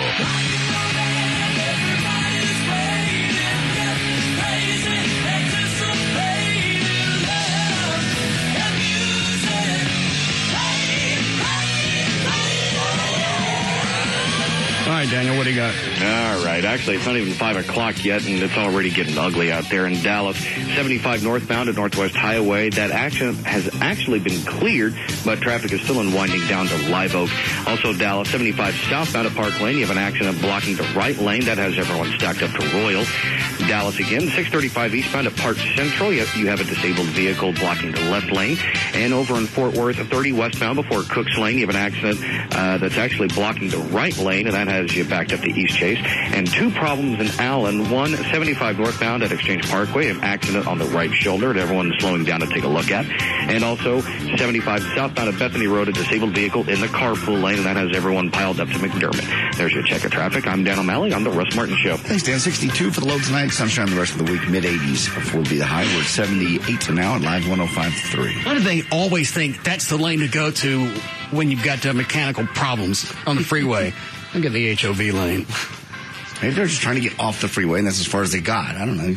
I've seen people countless times where if they have a flat or something happens, they just stop in the lane that they're in. That one drives me crazy. They don't even try to get over.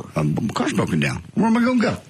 How about the side of the road? Push it. Very few cars. Don't make me sit in traffic and have to burn up my gas because you can't maintain your vehicle.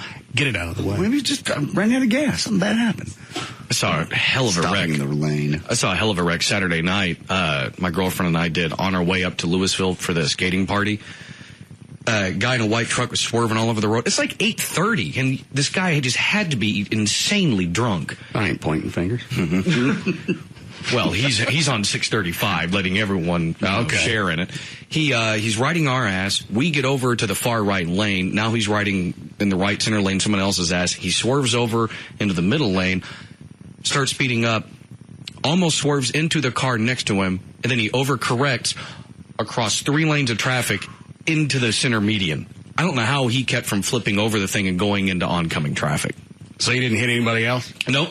Because I think other people behind him saw how, erratically he was going, and everyone peeled back, and those 3 left lanes were open for him to just completely demolish his truck. Love those. Did you stop to see if he was okay? F no. I did call 911. Very nice. Very nice if you do that. Maybe that's more for cleanup.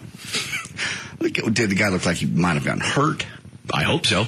Well, it's like the guys on the motorcycles on the freeway. Yeah, they're out there. They do that, and they got it coming when it happens. It's sad, but they do. The one that passed me on the freeway where Trey is like 2 miles in front of me, in and out of traffic. Doesn't want to sit in traffic with everybody else. Wants to cut between vehicles, doing the wheelie thing. Mm-hmm. Then Trey calls me, says, "Hey, you haven't gotten off the freeway. Get off. Some idiot on a motorcycle just came sliding past me." And we didn't bother to call 911 because that jackass asked for it. Well, somebody's going to call, but you're right. They do ask for it. It's a shame when it happens that way, but it is a shame. When they call up it's not a shame because it's a choice they've made. They said that they get the thrill from it because it's death-defying. Yeah, and that guy, well, you blew that one, didn't you? You didn't defy death. That much. The guy that called up and said, "I can ride better on 2 wheels than you can 4." Guess not, because you're horizontal right now. And the odds are always going to be against you because even if you are an impeccable rider, you still got people in cars around you that aren't paying attention. And if you're going that fast and you got too many people distracted by too many other things, you're going to eat it. It's bound to happen on the freeway at some point. I can't imagine how anybody rides a motorbike on the freeways, period, ever. I was coming home from the garage sale Saturday from your shop, coming down 75. There's a whole clump of them in and out of traffic. And I just sat there and I thought back to that guy calling in, the same, I can ride better on 2 wheels than you can, on 4. And the other one, they're saying it was his right because he had a motorcycle to dart in and out of traffic. Like, if that's your mentality, you got whatever's coming to you. It would piss me off because they would do that in traffic. Now I know sooner or later, It's coming. Their rubber's going to hit the road. And I don't really care. No, white.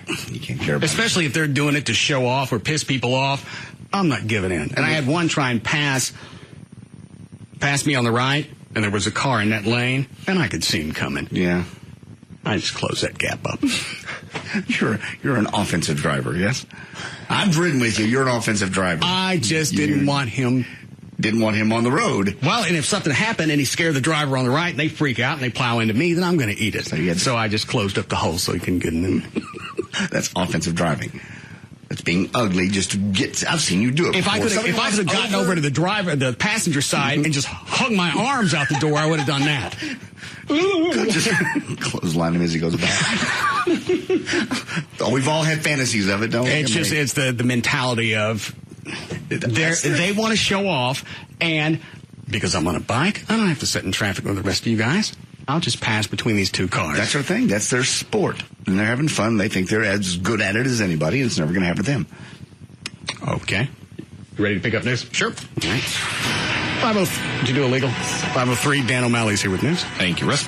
Well, Monday proved to be another dire day for the Dow as it plunged 800 points, plummeting below 10,000. But a late rally. I thought everybody was excited about the bailout. Apparently not so much. No. 500 more today. 500 more points to drop? Mm-hmm. They are. As someone said, the market is a bitch to begin with. I mean, it's just going to hammer you if you made a mistake. Well, you got $700-800 billion coming. But it's not. Happy. What they said is, joy. Yeah. Go. Imagine what would have happened if they hadn't passed that. They know money's coming. Problem is, and the Fed did a very smart thing today. They said, we're going to buy up $99 billion of short-term debt from these banks, so they'll start lending to each other. And they're going to do that. They're going to do that immediately. Yes. As opposed to waiting, 45 days, whatever, on the $800 billion? Yeah. And you know who's just giddy about the stock market crashing? Mark Davis? Yes. Absolutely glowing when he was sitting in the other day. Yeah, I got an email from him that said we were idiots being supporters of the bailout. He's just like, told you so. What do you think now? Now that it's down 500 points, what do you think? Oh, it's down 600 points. Now it's down 700 points.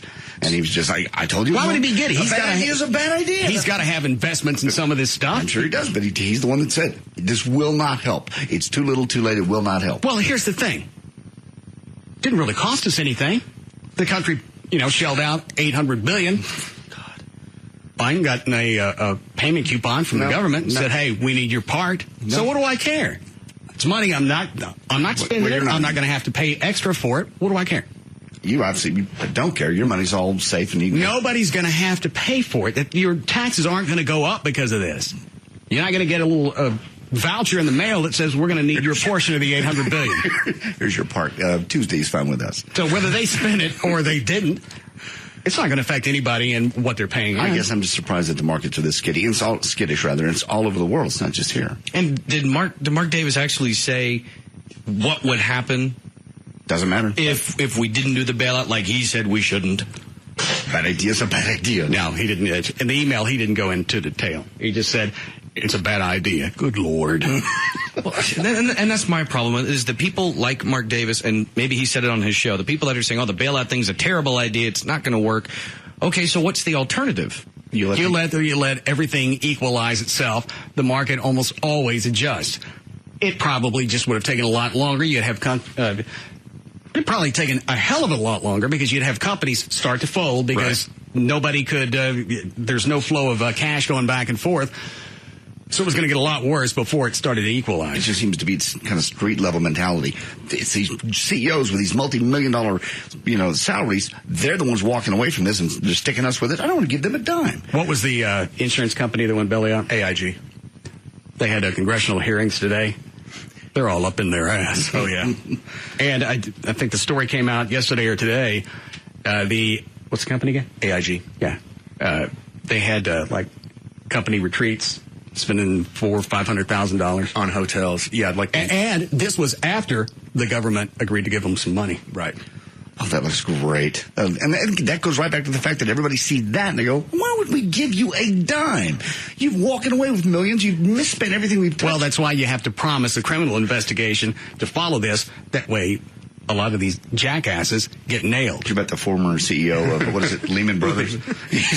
He's, I guess, was it right after the company had... Well, maybe that's the company I'm thinking about. No. Well, Lehman was there yesterday. AIG was today. All right, read that story. All right. It says a couple of weeks ago, Richard, is it Fold, former CEO of the investment banking giant Lehman Brothers, was working out in the company gym. Yeah, I read this. Probably not the best decision on Richard's part, since just a few days before, the firm had declared the largest bankruptcy in U.S. history. And, of course, it kicked off the current economic collapse. While Richard was on the treadmill wearing a heart monitor, another Lehman employee was there pumping iron in the same room. After noticing that his boss was working out nearby, the employee stopped what he was doing, put down his weights, walked over, and punched Richard in the face, knocking him out cold. Hell yeah. What's right? Well, people don't realize why he is the dip of the century. They had buyers from Korea wanting to invest billions into Lehman, and he wouldn't sell them part of it because he wanted to keep it "quote unquote" American owned. They could have saved him. Well, that's exactly what he got because the government bailed him out. It's still owned by this country. No, they didn't bail out Lehman. Oh, well, screw him then. Go ahead, Dan. Okay. Well, like Trey was mentioning, the Federal Reserve has announced a radical plan to buy massive amounts of short-term debts in a dramatic effort to break through a credit clog that is imperiling the economy. The Fed said Tuesday it would buy commercial paper, a short-term financing mechanism that many companies rely on to finance their day-to-day operations, such as purchasing supplies or even just flat out making their payrolls. Buy it all. It's going to happen sooner or later. I'm not going to notice any difference. Well, you're probably one of the few people that will. No, I'm talking about you're not going to see an increase in your taxes if we buy all of these companies out. Just buy them all. Get it over with. Be done with it. You're going to waste the cash anyway. Why not make everybody feel better about it? This can't be this simple. We just go buy all these companies and it's going to be okay and stabilize. It can't. It's just like... You've got people, you've got the government there to walk you through it. Governments have failed before. Yes, we're not going to fail. You know this. I mean, I'm just saying, big governments have failed before. This is probably a serious... Somebody will step in and help us out. Who? In the world, nobody cares about us. They love to watch us fall. We'll just start selling more tea bags. Bills? Tea bags. All right? Tea bags. Tea bags make more sense, because really that's all they're doing. You pay all the cash in your taxes, and they waste every dime. Why not just bring your ball sack down and stick it in my mouth? And I got news for you. Other countries are not It's happy. an all-American commodity. They're not happy about this. Why? Who's not happy? Other countries, because they're feeling the ripple effect that they can't borrow money from us. They can't do business in dollars because there's none out there. So there are a lot of banks overseas that are starting to go under. England had to support 2 last week. So this is all because of what's happening here, or was it a worldwide problem? Well, it started here, and because it's a global economy, obviously it's going to transcend. Well, don't we just look like the idiots? That's what I'm saying. Just buy it all. Go take all the companies that are folding, buy it all. We got the cash. You're going to waste it on something. Why not do that and at least give the economy a nice little push? Yes. I don't know. Everybody's happy. Nobody's tense. Good Lord, that won't work either. People are buying. There's confidence in the market. It's going to have a payoff. And at least, even though I know you've wasted money, there was something happy to come from it. I don't know enough about it to know if that works, but there are smart people. I go back to this, that have computer models. It's not like it was in the 30s. We had stuff. You could sit back 6 months ago and go, hey, can I have everyone's attention for just a minute? They warned about this in the late 90s. That report that I read that came out, I think it was September of 99, they said, here are different things that could happen if we continue with this lending of money with really no security. Really? Well, I just saw 5 guys getting brand new houses. My neighbor brought a brand new car. I think you are full of it. Bye. That's exactly what happened. That report came out, and everybody went, are you looking around, Jack? Everybody's doing great. Well, and Bush furthered it because he wanted to continue with the American dream. Was it actually a plan? It was a piece of legislation. Right. Where people, you're in this country, there's no reason why you shouldn't have a home. I give you a lot of reasons why you don't need a home. You're poor. You don't need one. You shouldn't have one. Well, that's unfortunately. That's what capitalism is all about. Poor people are poor because they're poor. And you're not supposed to have anything nice if you're poor. That's why you're poor. Poor means you don't have anything. You're poor. Americans. We want everybody to have But you're a poor American and you don't get anything. You shouldn't reward poor people with money because they're poor. But I do. There's my house. House keys. See how long you keep it. Well, yeah, that's the case. It's frightening to me because I didn't see any of this coming. I don't pay attention, mostly. But 6 months ago, Did you see? I mean, to this dot, would you have believed it 6 months ago if I told you we were where we are today? Yeah.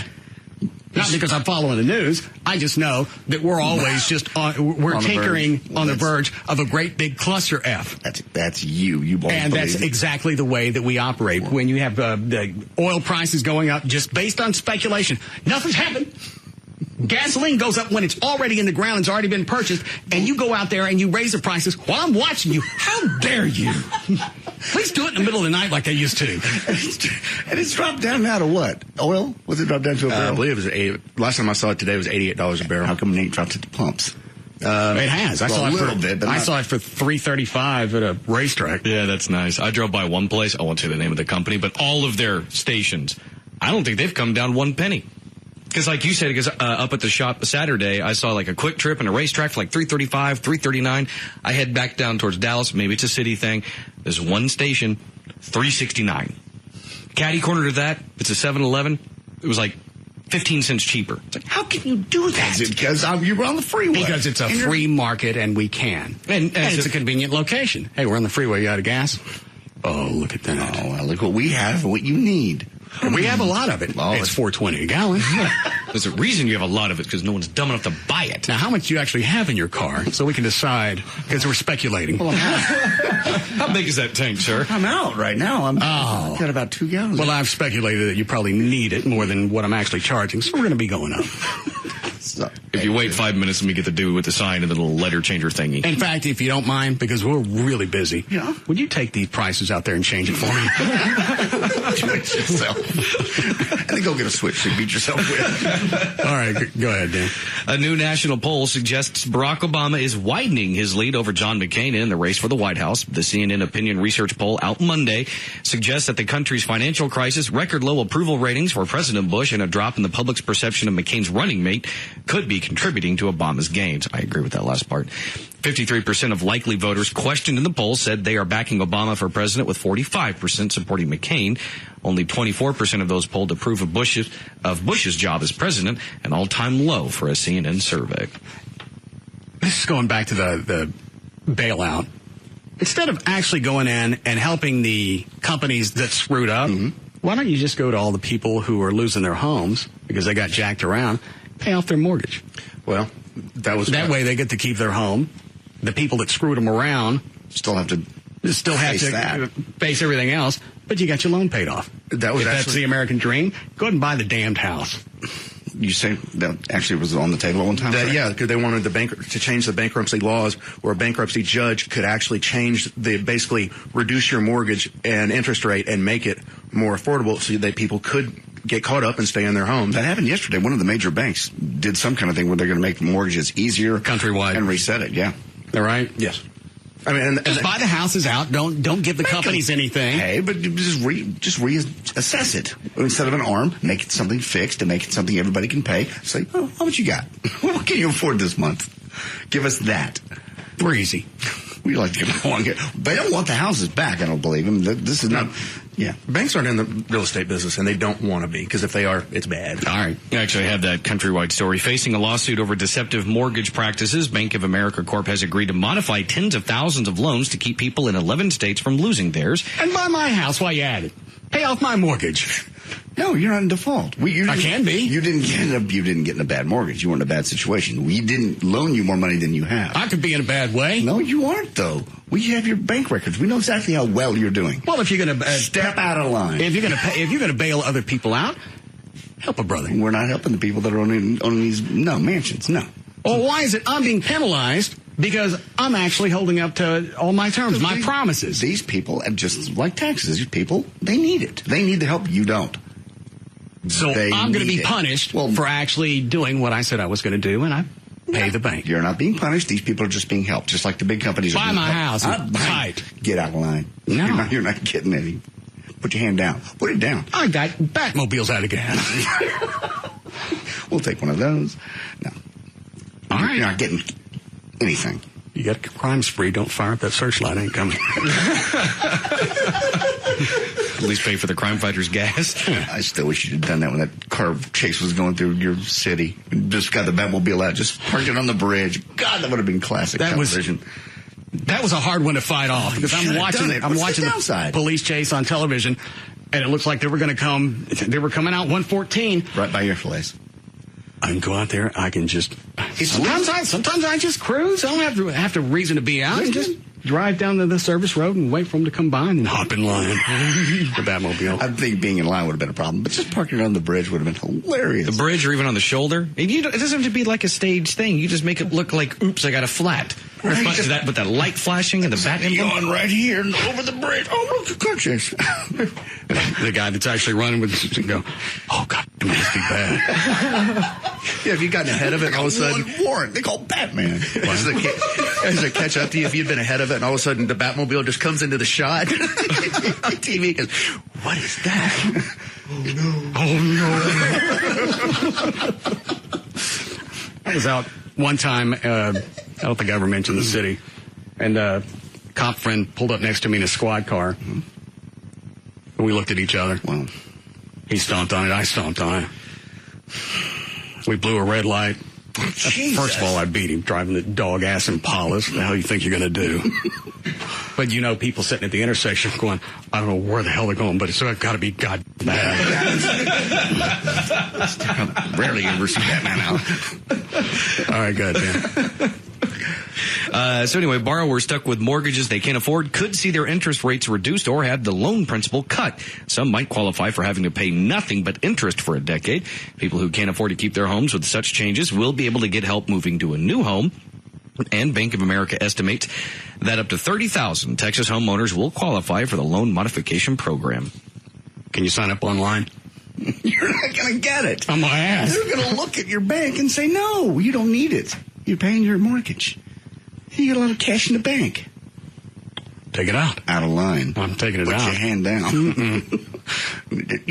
It's a pisser that you're going to go in, you're going to bail out people who purposely screwed up. That's where, I'm not talking about the people that got into the homes, but they also screwed up because you knew if somebody gave you a mortgage, you'd have to put anything down, finance all of it, and some of them were just paying interest only. Isn't that right? Yes.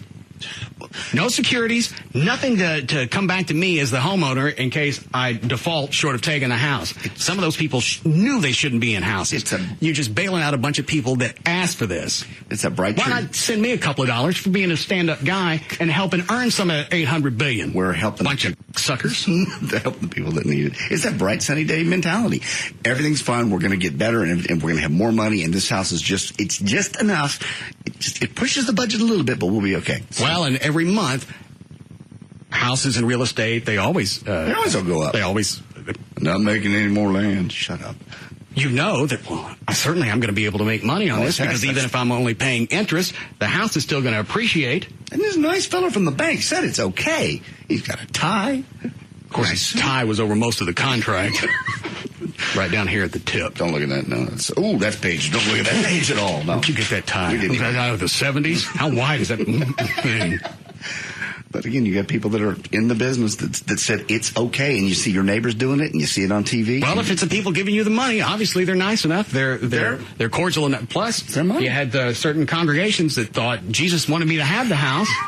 That's ridiculous. Why else? It's got to be a freaking miracle. Why else would a lender let me have this house? I don't have to put anything down, and I can pay interest only. It's a miracle of God. That house was handed me by Jesus. Well, who took it back? Satan. Okay. Now what? Now where are you going to live? The church? I think a lot of these people just stay in the houses, don't they? Even though they can't pay for them? Right now, yeah, because a lot of the banks they don't want to foreclose anymore. And the banks are distracted. They're working on other stuff. And what difference does it make? That house is going to sit there. You might as well have somebody in it to keep it maintained. Because all these people in foreclosure, they take pride in their homes. Yeah, I got mine out of foreclosure right now, the one I bought. And it's homeownership. What a pain. Every week it's something. Houses do that. Oh, you talked me into that. I blame you because you talked me into this. I was very happy in this nice little apartment. I wanted you to be in a house because I wanted you to have the same anxiety that I do. Plus, if you got a house, I got more control over you. I know. That's the day you got payments. The day I signed it, you got payments for what? How many? 30 years? You need this job. Oh, God. Unbelievable. Heater in the pool went out last week. That's $2,500. Water heater, air conditioner. It's something and this is not an old house. I feel so sorry for you. Shut up. Don't you have insurance? I don't. That didn't cover my little home warranty thing I had. No, they find a reason not to cover everything. Like the drain on my air conditioner. This is a great one. The air conditioner's covered.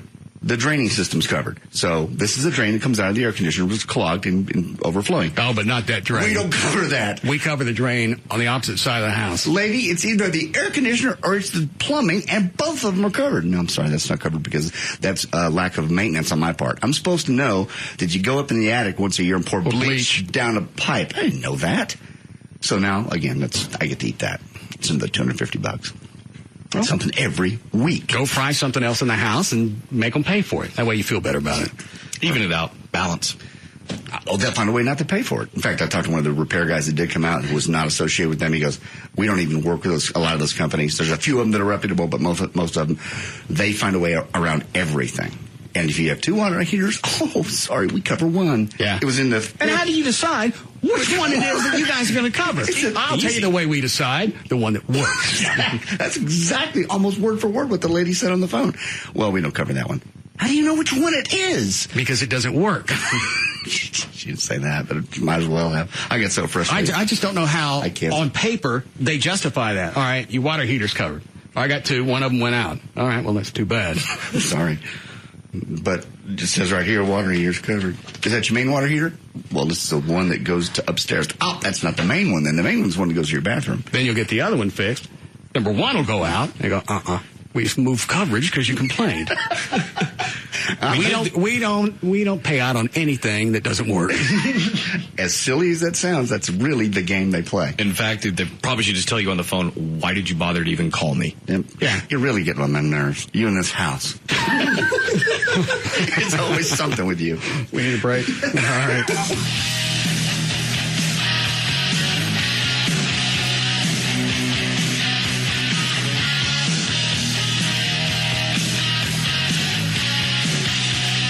We'll be back to the Russ Martin Show.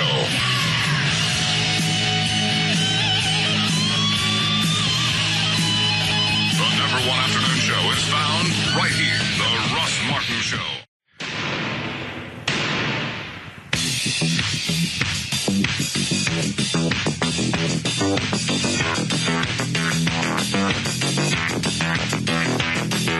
We're back to the Russ Martin Show.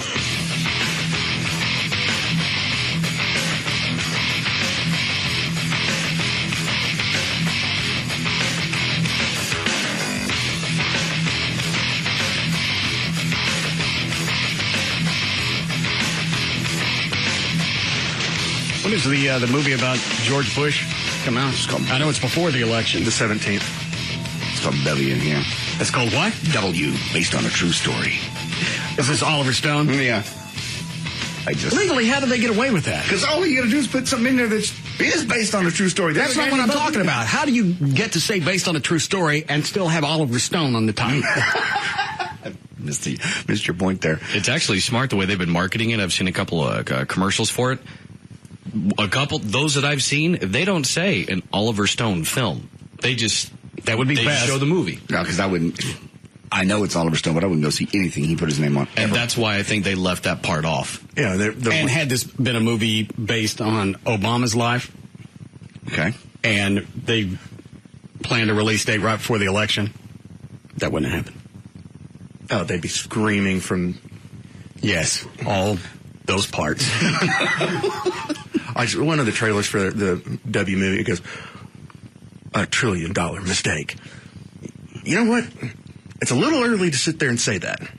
You might give it about 20 years. Let's see what history writes and see if it really was a mistake or not. Maybe. We're talking about the war? Yeah.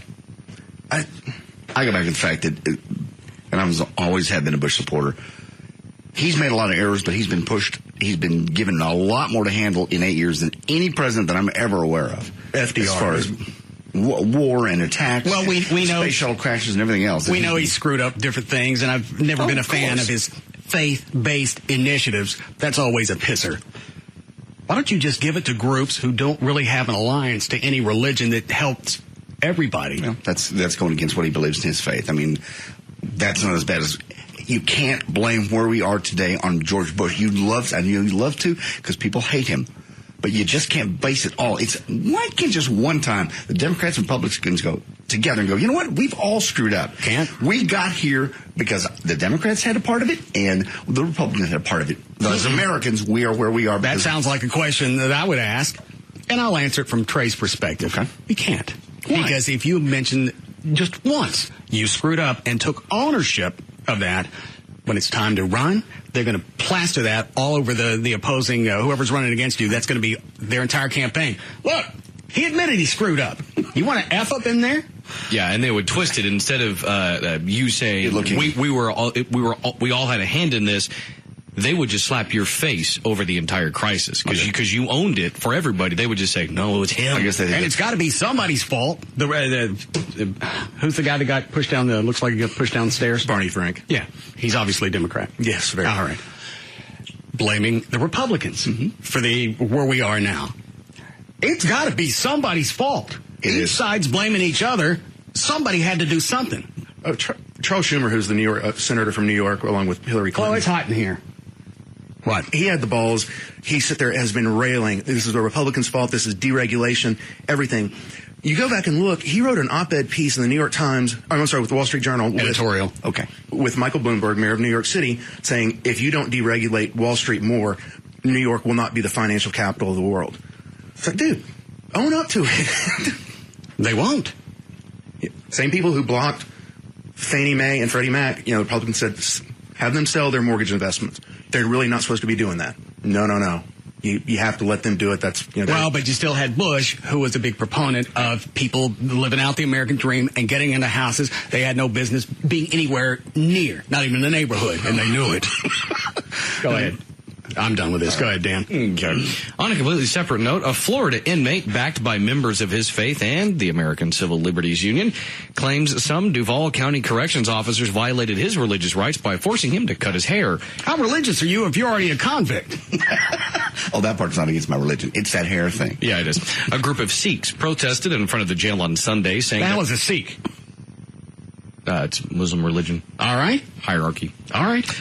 In front of the jail Sunday, saying that forcing Jagmohan Ahuja to cut his hair while in jail is against his religion. Ahuja has been held since April 29th on 3 misdemeanor charges relating to violation of a protective order and violation of probation. And apparently he's not eligible for bond. Ahuja said corrections officers forcibly shaved him and cut his hair. Jail officials said they did it for security reasons despite a pending court appeal to stop it. And according to JSO spokeswoman Lori Ellen Smith, it is required that all sentenced inmates have short hair and not wear head covering in order to prevent hiding contraband and or weapons. And how do you go back and point at your religion if you've already been convicted of a crime? But why is it your religion didn't prevent you from committing that? I'm a religious person, and there are certain things you can't do to my body. I made a mistake. Okay, God forgave me, or Allah, whoever. But here's the point.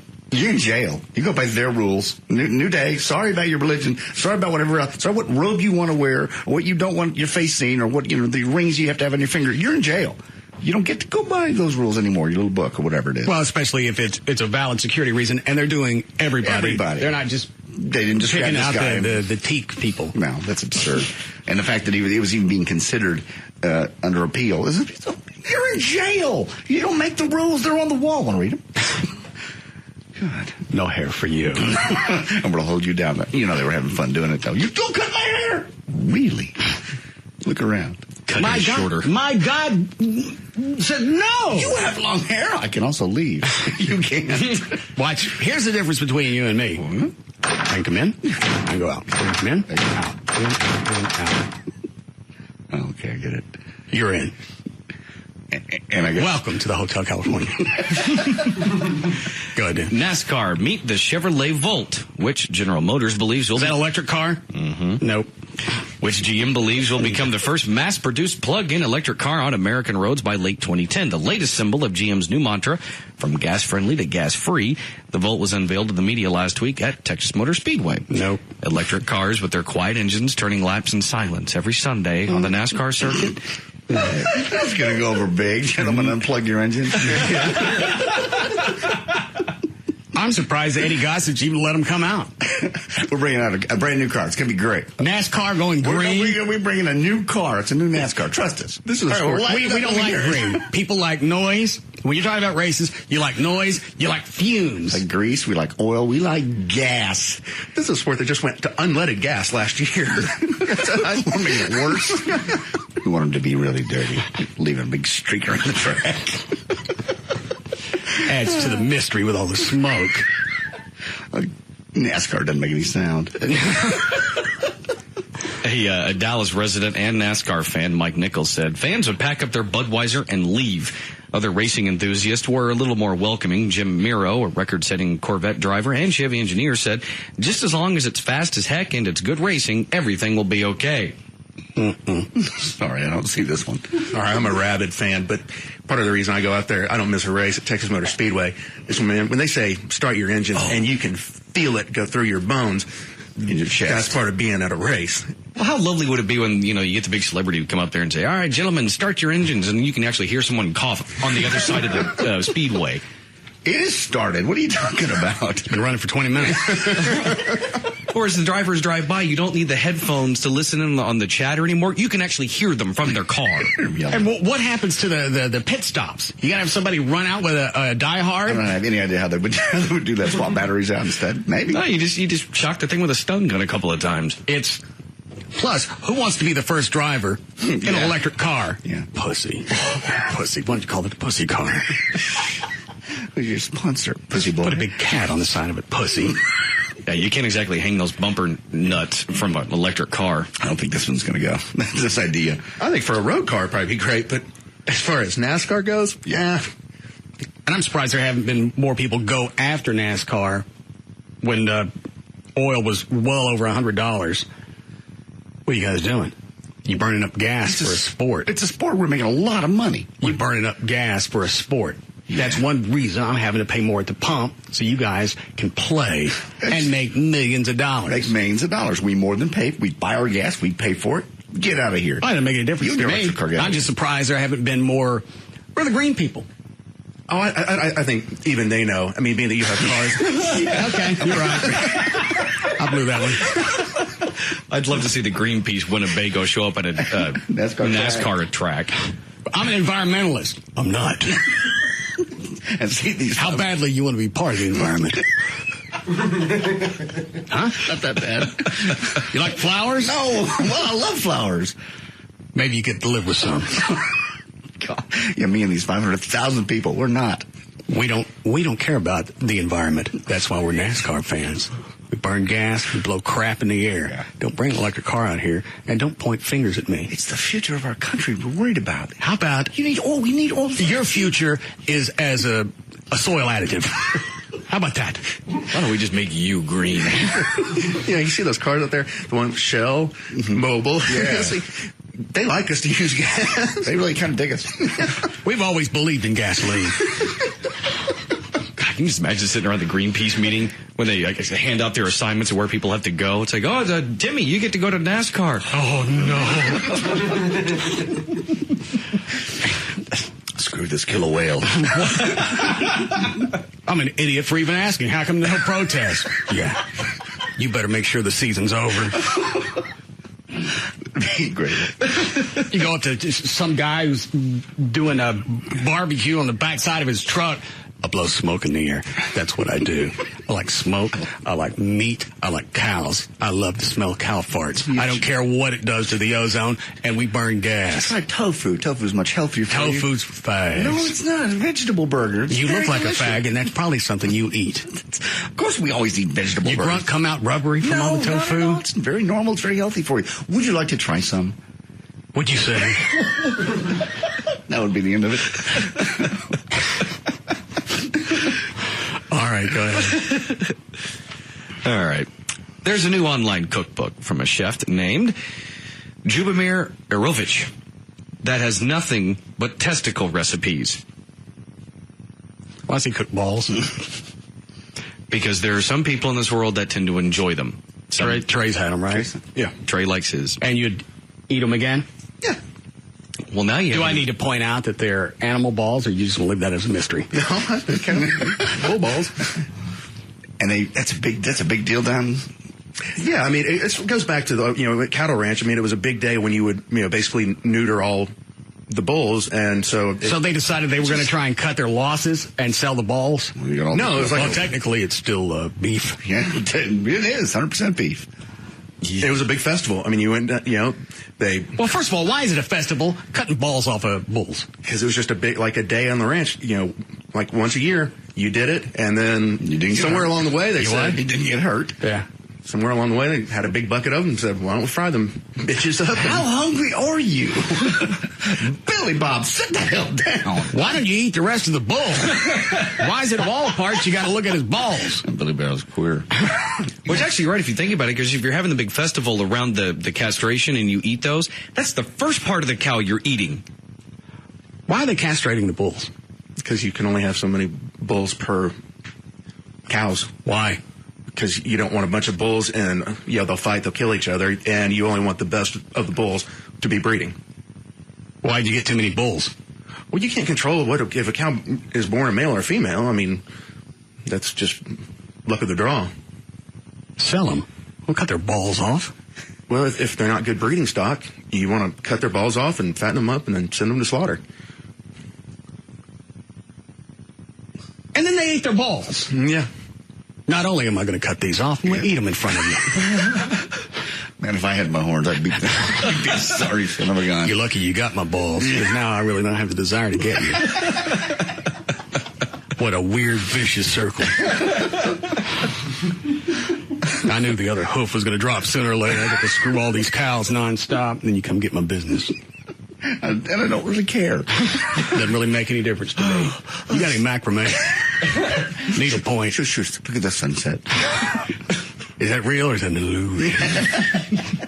The book, called The Testicle Cookbook, Cooking with Balls, is full of recipes for how to make meals out of sheep, stallion, ostrich, bull, pig, and, of course, turkey gonads.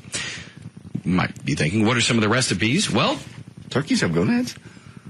I was going to ask that, but I didn't want to sound stupid. All Obviously, they have to have one of them's got to have balls. I suppose. You just never think of turkeys having balls. I'm sorry. Stupid one in the room.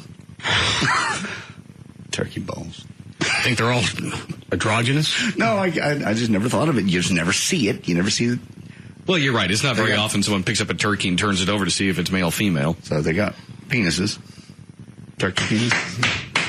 Who the hell them turkeys had penises? I've seen chickens. How do you think they mate? Do chickens have? Don't tell me chickens have them. Chickens don't. Most roosters do. Okay, all right. This is why I don't live on a farm. I wouldn't do well. I really wouldn't. I'm so glad you said that, because that question actually stunned me. Do chickens have peters? Yeah. They don't. We know. We know that. Roosters got the peters. No. Roosters got peters? Don't they screw the chickens? I believe they inseminate them, though, in the back of the neck.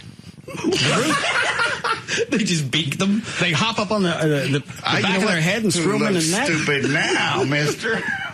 I'll have to go look it up. I honestly don't know the answer to that question. And I had chickens. I figured they just got them hen style from behind. Screwed them in the egg hole. I think that's why they get them. This show is hilarious. We're all so stupid. And there's people sitting listening to this. Yeah, why wouldn't this be a conversation we'd have off the air? A lot of times people think we play ignorant just for the shtick. Not that good. But sometimes we come off as just a little too sincere with our idiocy. Turkeys have got peters? How'd a rooster screw? I think he nails them in the back of the neck, hops up on them. The back of the neck. He's probably, as odd as it is, he may be right. You think they blow a load on their neck? So that's where chicks come from chicken pearl necklaces? We should stop, man. Keep going. I actually think that, they bite it and they basically get it break their skin and put it in the back of the neck. Are you talking about totally the breeders do that, or the rooster actually does that on his own? The rooster. I could be totally wrong. I'll ask Lee Harris during the break. He has roosters. He's probably got one on his neck right now. Alfie, do I want to take any of those? Guy on line 5 has an invitation for us. Do what? Does this have anything to do with what we're talking about? Yes. All right. Oh, God. Yes, Daryl. Hey, I wanted to invite JD out. I live out in East Texas, and we're going to castrate a couple of bulls this weekend. Thought he might want to come out and join us. Do you know how roosters screw? I guess with their peckers. I don't know. What is it, Dan? I can't believe I searched this. The male chicken does not have a penis, and therefore there is no penetration of the female reproductive tract at the time of mating. Instead, the female inverts the cloaca, site of the common junction of the reproductive and digestive systems, which comes in contact with the male's inverted cloaca. I thought all chickens were female and roosters were the ones with the peters. That's why they're called roosters. Yeah. Isn't that right? Not according to this. I mean, there's male, female, but I thought all chickens were female and roosters were the male. Yeah, technically, that's they begin the journey. Well, this is another reason I don't have a farm. You had another reason? That would be the biggest one if I don't know when I go to fill my stock. What to get? Yeah. How many of what? Did I get Peters? Because nothing's going on. I've looked at all of them. Not a wiener amongst them. There are no eggs. I got no eggs. Don't you sell something that screws these? How do they do it, Dan? It has to do with this cloaca thing. Well, I don't know what a cloaca is. I don't either. I'll look that up. Was it some kind of chicken strap-on? Yes. Did you find out if somebody gets a wad blown on their neck? It's not saying here. It has everything to do with that cloaca, which is the site of the common junction of the reproductive and digestive systems, wherever that is, which comes in contact with the male's inverted cloaca and receives the sperm. The cloaca is then drawn back into the hen's body, where the sperm is captured. They then begin the journey up the reproductive system, et cetera, et cetera. I just always thought the roosters were the only ones with the sperm, and they got the chickens in the egg hole, and that's where the babies come from. That would make sense, knowing how normal things happen, but I never knew. Now we know. We still don't know. No, I don't. What does a cloaca look like? Does it show you a picture? Hang on, let me do a Google image. Google's going to come after you. Yeah, if they keep records. Yeah, of everything that Dan searched. They probably have just something instantly that goes to them. He's looking up chicken Peters today. From Allie again. I don't even want to know what's in my FBI file. Images, okay. Okay, I'm just going to send you the link. It's a picture of a cloaca? Yeah. All right. No, this is a lizard one. Lizards got Peters? They got the cloaca. Well, the damn thing. All right. It's not letting me sign in. That's the lizard one there. That looks like a puffy vagina. Oh, that's a swollen cloaca. And it comes out and it gets the sperm. Okay, we got it. Well, I still don't get it. I was just saying that, hoping we change the subject. Oh, here's something called the Cloaca Project. Who's running that? And why would you have a foundation that researches lizard peckers? Obviously, there's a big mystery around it. All the things we've talked about on this show, all the things, the weird stuff, people always know something. Nobody's called in and tells us how chickens screw. I'm really astounded at my own stupidity. I never thought about chickens having weenies. Well, there's a reason. It doesn't happen around you a lot. You're not on a farm. You don't have... Well, you'd like to think you got the basics of reproduction down. Something as simple as a chicken that we eat all the time. Yeah, you'd think. How did we get off on this? Do we need a break? Yes. How long ago? Now. I'm going to take any of those before we break. What? Girl on line 7 knows about chicken mating. Oh, my God. Who said that? Do you want to know? Yes. Yes, Susan. Susan. Yes. Go ahead. Good Lord. It's actually called a cloaca. All right. And well, hang on. Who gets the cloaca? Is that on the rooster or the chicken? They both have a vent. The females have a cloaca. The males have... Don't drop this call. The male's got the what? The chickens have... Hens are female. Roosters are male. Got it. Cloacas are how they actually reproduce. Well, who's got that one? The females. the hens. All right. Does the rooster have a Peter? He actually has a small little nub, and the females kind of extrude their cloaca to gather the sperm. Well, where does he blow his wad? Does he just blow it on the ground and she scrapes across it? Actually, have y'all ever seen ducks have sex or anything like that? Why do you ask? Who told you? Son, you're going to drive into drinking if you don't stop driving that hot rod Lincoln. I'm not going to say yes to that.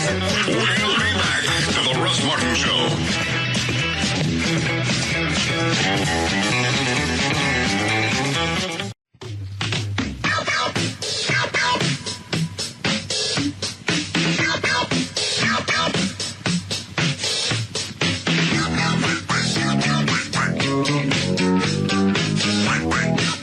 We're back to the Russ Martin Show. Look at me. I'm the disco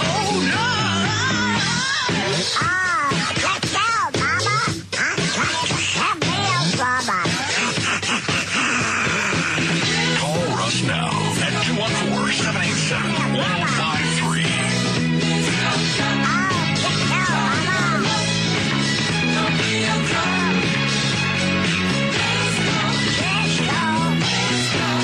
All right, Daniel, go ahead. All right, let's last check of traffic here in Dallas. 35 southbound after Market Center. You have a crash that's already adding to rush hour delays. That crash is blocking the 3 middle lanes.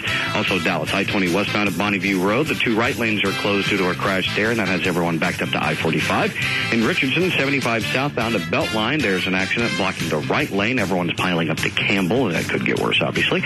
In Grapevine, 114 eastbound at Highway 121, you have an accident on the left shoulder. People are slowing down to take a look. And in Arlington, I-30 westbound, before you get to the Fielder Road exit, you have an accident blocking the right lane. So far, it's just backed up to Cooper, but obviously it could get worse. Keep your eyes out for it. There's last check of traffic. I'm Dan O'Malley on the Russ Martin Show. Hey, Daniel, 62 for the low tonight, then sunshine pretty much the rest of the weekend to the weekend, mid-80s each day, 77 now at Live 105.3.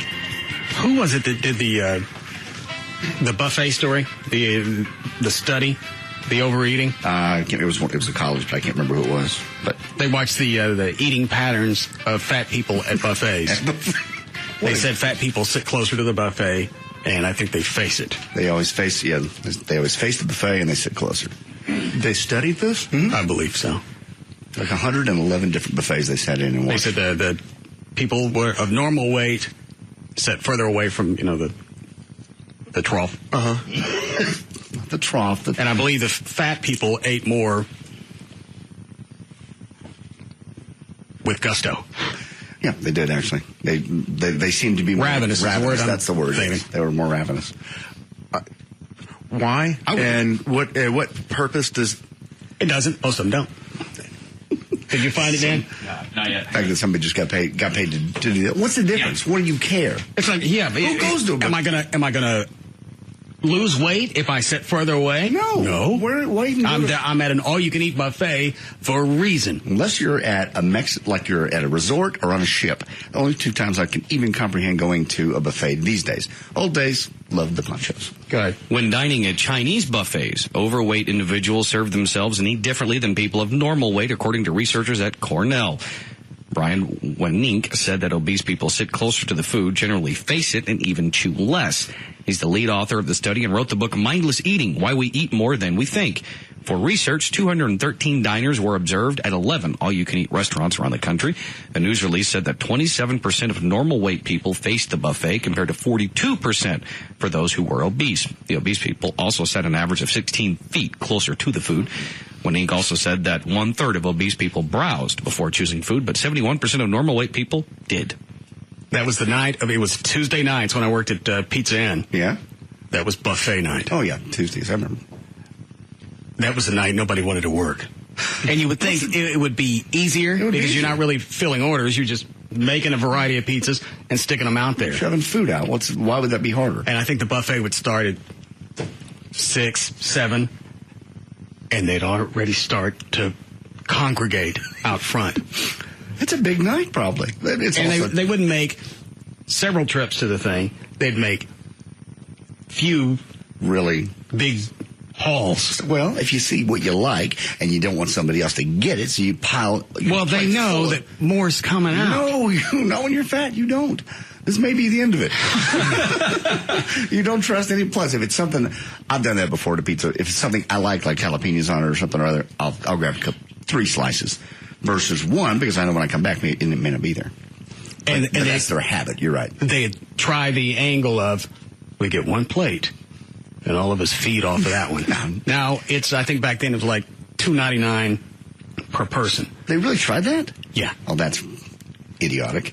And they'd come up and go, "What? You charged me for 4. You're lucky I stopped there." If I counted your stomachs. Why? Yeah, you're lucky we're not going by intestinal tracts. And they'd come up and they'd argue, we only got 1 plate. You got 4 heads. Oh, that'd be fun. That's 16 stomachs. Now pay up. Well, and they try the same thing with the salad and the pizza. 1 plate, everybody feeds off of that one. We only dirtied 1 plate. It's all it takes for you to clean up 1 plate. Give me the $3.99. You hate my food. And if you'd run out of one of their favorites, they'd come up to the counter. Could you stick more pepperoni? No, it's a buffet. You take whatever we stick out there, and you go back out there and finish. I would imagine, like I said, we said this before, you in customer services. Just a moment one would have to experience. Well, you'd have to explain to them, it's a buffet. You take whatever we stick out there. That's why it's only $3. What's your beef? But I like pepperoni. We're out. And a mushroom. We're out of that as well. You're not going to... I want a pepperoni and mushroom. You got it right over there. I can see it. Then you're going to pay full price for a pizza if I got to make one specifically for you. A lot of people like pepperoni and mushroom. Then maybe we'll stick some out there. I purposely wouldn't stick anything out there just so the place would clear. Just seems to me, that would be the easiest night to work, but I guess you're right. People are picky. And nasty. When are you going to stick more of this out? Never, ever again. It's a buffet. It's a buffet, and we've decided to eliminate that from the menu. I hope that doesn't cause any problems with you or your bellies. What, Trey? Do you remember, how many pizzas, I've always wondered this, like, would you go through a night on a buffet night? You didn't really keep track because you just made them as quickly as you could, shove it in the jet sweep oven, cut it and stick it out there and stand back. I've seen Cece's have 15 or 20 out at one time, so you can only imagine. Oh, because I've been, I remember as a kid. And you don't really have time to stop and visit because you got to pump these out. And God forbid it get empty. It starts circling. There's no more food. There's no more food. Go back and grab handfuls of stuff. Stick anything out there. Take these coins. It's a coin pizza. What, Trey? Oh, because I remember there was a Pizza Hut when I was growing up, and you would watch people, and they would pile, what you're talking about, they'd pile pizza, I swear, 6 inches high. It's falling off the plate. Yeah, it's like... You can go back. The buffet lasts for a couple hours. I don't know what's going to be here when I go back. Chances are, it's probably still something you're going to eat. I like my favorites. Like, not everything. Does it all have cheese? I love cheese. No. Oh! There'll be no cheese here. There don't have cheese. That'll clog you up. I love cheese. Yeah, if you get clogged up. Do I look clogged up to you? Yeah. Yeah, I don't worry about cheese then. Is that the whole story, Dan? Yeah, you got it. What are you looking at online? Stupid email forward. What is it? It's 2 churches. They're saying, look at each other across the way. It starts out saying, all dogs go to heaven. The next sign says, only humans go to heaven, read the Bible. And then it's just a back and forth from there. Oh, all right. Screw them. What are those on hold? What is line 1? Line 1, she has a bunch of birds at home, and she's talked with her vet about how they get it on. What? I'll ask her. Karen. Yeah. Why asking your vet how birds screw? Well, the way that it works, I did a lot of rescue with birds. So I live with like 5 of them, and they're obnoxious. But both the male and the female have a cloaca, and the male will actually go up to the female and kind of like jump on top. And this cloaca is inside, and it comes out, it protrudes out of the male vent and also the female vent. There's only one hole. Yeah, we covered that earlier. We figured out how the roosters screw. But they also masturbate too, which is kind of weird. The roosters? And roosters, any birds do. How do they do that? Well, each one is different, but like they'll rock back and forth, and then like when they're done, and you can tell when they're done, they'll like strut. They'll stick their chest out and they'll put their wings back, and they're just like a typical male. It's like, yes, I got me some. It was real weird. Man, you got a hobby. Sorry. Probably wrapping her body parts in foil. Oh my God! And sometimes so she watches birds beat off in their yard. Yeah, and when they're done, they strut around a little bit, smoke a cigar. That's normally the way I go at it, the wing thing. Just odd that she knows this. I've seen birds my whole life and never noticed that they were doing that. What are those black birds that make that weird noise? Crow? I mean, crackle? Yeah, that. I don't know where they came from. My backyard, there were like 200 of them. When they come, it was beyond Alfred Hitchcock. They were all over, walking around in the backyard. Tree was full of them. I go out in the backyard. They don't pay any attention to me. No. One walk past, dude's up. They don't care. No, they don't care. They actually invaded downtown Fort Worth a couple of years ago, and they had to go out there at night with like shotguns and fire in the air to try to scare them off. Fireworks at night to try to scare them off. Once they've found somewhere they like, that's it. They'll be. Well, this just started. Are they going to be there for a while? Yeah, I would highly recommend. Because they're cocky. Oh yeah, just walk right past you, give you the wing up, dude. Don't look up here. I'm playing with myself.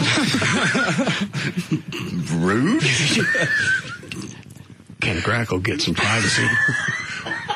Never mind. You got 500 other grackles around you.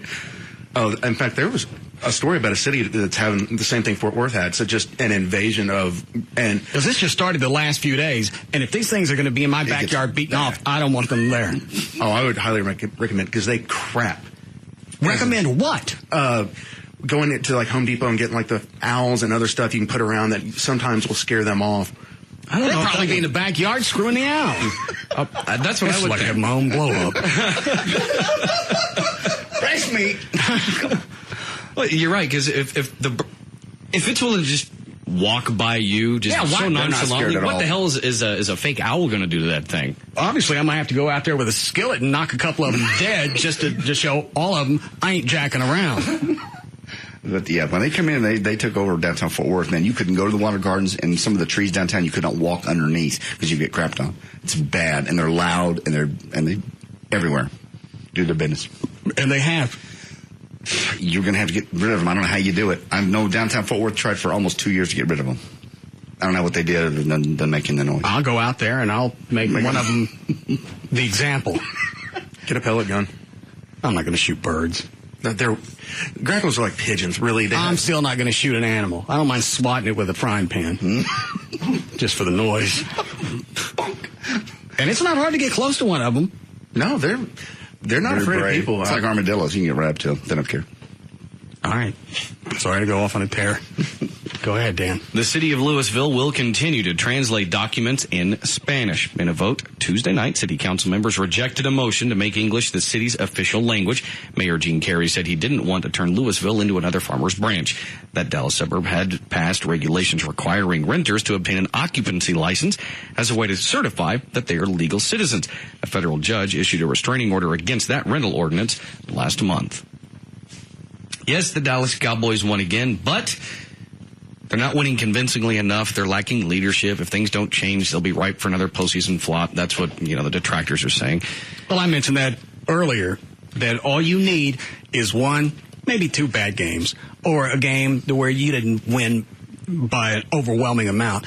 People are going to start saying, obviously, this current team has run its course. We're going to have to start again. I like the way the players handled it as well as the coaching. And after the game, they all went, you know what? It wasn't. We won. Shut up. Exactly. Keep it to yourself. It's about you don't like the way we play? Don't watch us. That's almost exactly what they said. It was a sloppy win, but it was a win. A win's a win. Shut up. How'd you do today? What game did you play? We won. You get beat up by a bunch of 300-pound men? No. No, it didn't. All you did is you watched us play. You're the Cowboys. Get your dog ass out there with me. Why don't you block some of these fellers? You got an attitude, man. You get hit by one and see how much you enjoy that. They'll be fine. So it's easier to sit in the stands and watch me get the piss beat out of myself and critique it, as opposed to actually doing something. That would piss me off. That would be the part about the after talking to media afterwards, stupid questions that they ask, and you go, look, I just got the hell beat out of me for a couple hours. Do you mind, Matt, wrapping this up? Even T.O. got a little weird in the press conference. JD didn't make Mickey Moe, and they said, we won, and then you had to go, but I lost $550. You won, you piece of crap. You bet on a game with a 17-point spread. Exactly. We should have walked that game. Asked for that. The team didn't ever have it. They had no wins. You don't take any kind of spread, but if it's double digits, I ain't taking it. Shoot, that I just thought that was a lock. Now, what I owe you again, Trey? Total $770. Okay, let that for now. Don't do anything. Do you need it today? No. Okay, I'm going to let that ride in the next game. Why would you tell him that? Because he'll lose it. But plus, this way, he has a chance now. He may get down about $1,600. Yeah, if you're gonna roll the $700 over into the next game. Did you ever look? Are the odds out yet? What do you care? I'm not going to, because if it's double digits, I've learned you don't bet on that one. What is his TO? TO after the game, cutting 119. It's a little hard to hear because it's that locker room noise. But he talks about not about the game. He just wants to talk about God. I'm gonna make this short and sweet. I'm not gonna ask too many questions. But just been dealing with a lot of stuff, and this is a great team win. We fought hard to get back in this ball game. Just been a lot of criticism that I've taken all week. It's got to be an absolute pisser, not only to win, but you don't like how I won. That's the only thing I liked about Purcell. Would you like if we played like piss and lost? How about we played like piss and we still pulled it out? Well, you shouldn't play like piss ever. You're the Cowboys. You're one of the highest paid teams ever. You're the best. Why would you even come close? And why did you lose J.D. Ryan? Never mind. We won. Barely. You didn't cover the spread. Get off me. And it's more about me just giving my faith and giving God all the glory for the opportunity that He gave me today. It was frustrating out there, but I just kept with it. My teammates stuck with it. And well, that's just a distraction. And you're not going to. Nobody's going to interrupt him while he's talking about God. And the longer that he talks about God, they can't get to the questions of why anybody played poorly. Cincinnati God don't like Cincinnati. It's that simple. I'm more about being number 81. I'm more about it's more than about a star being on my helmet. I just feel like I just need to. God put me in a situation. And nobody's interrupting him. Nobody's asking any other questions.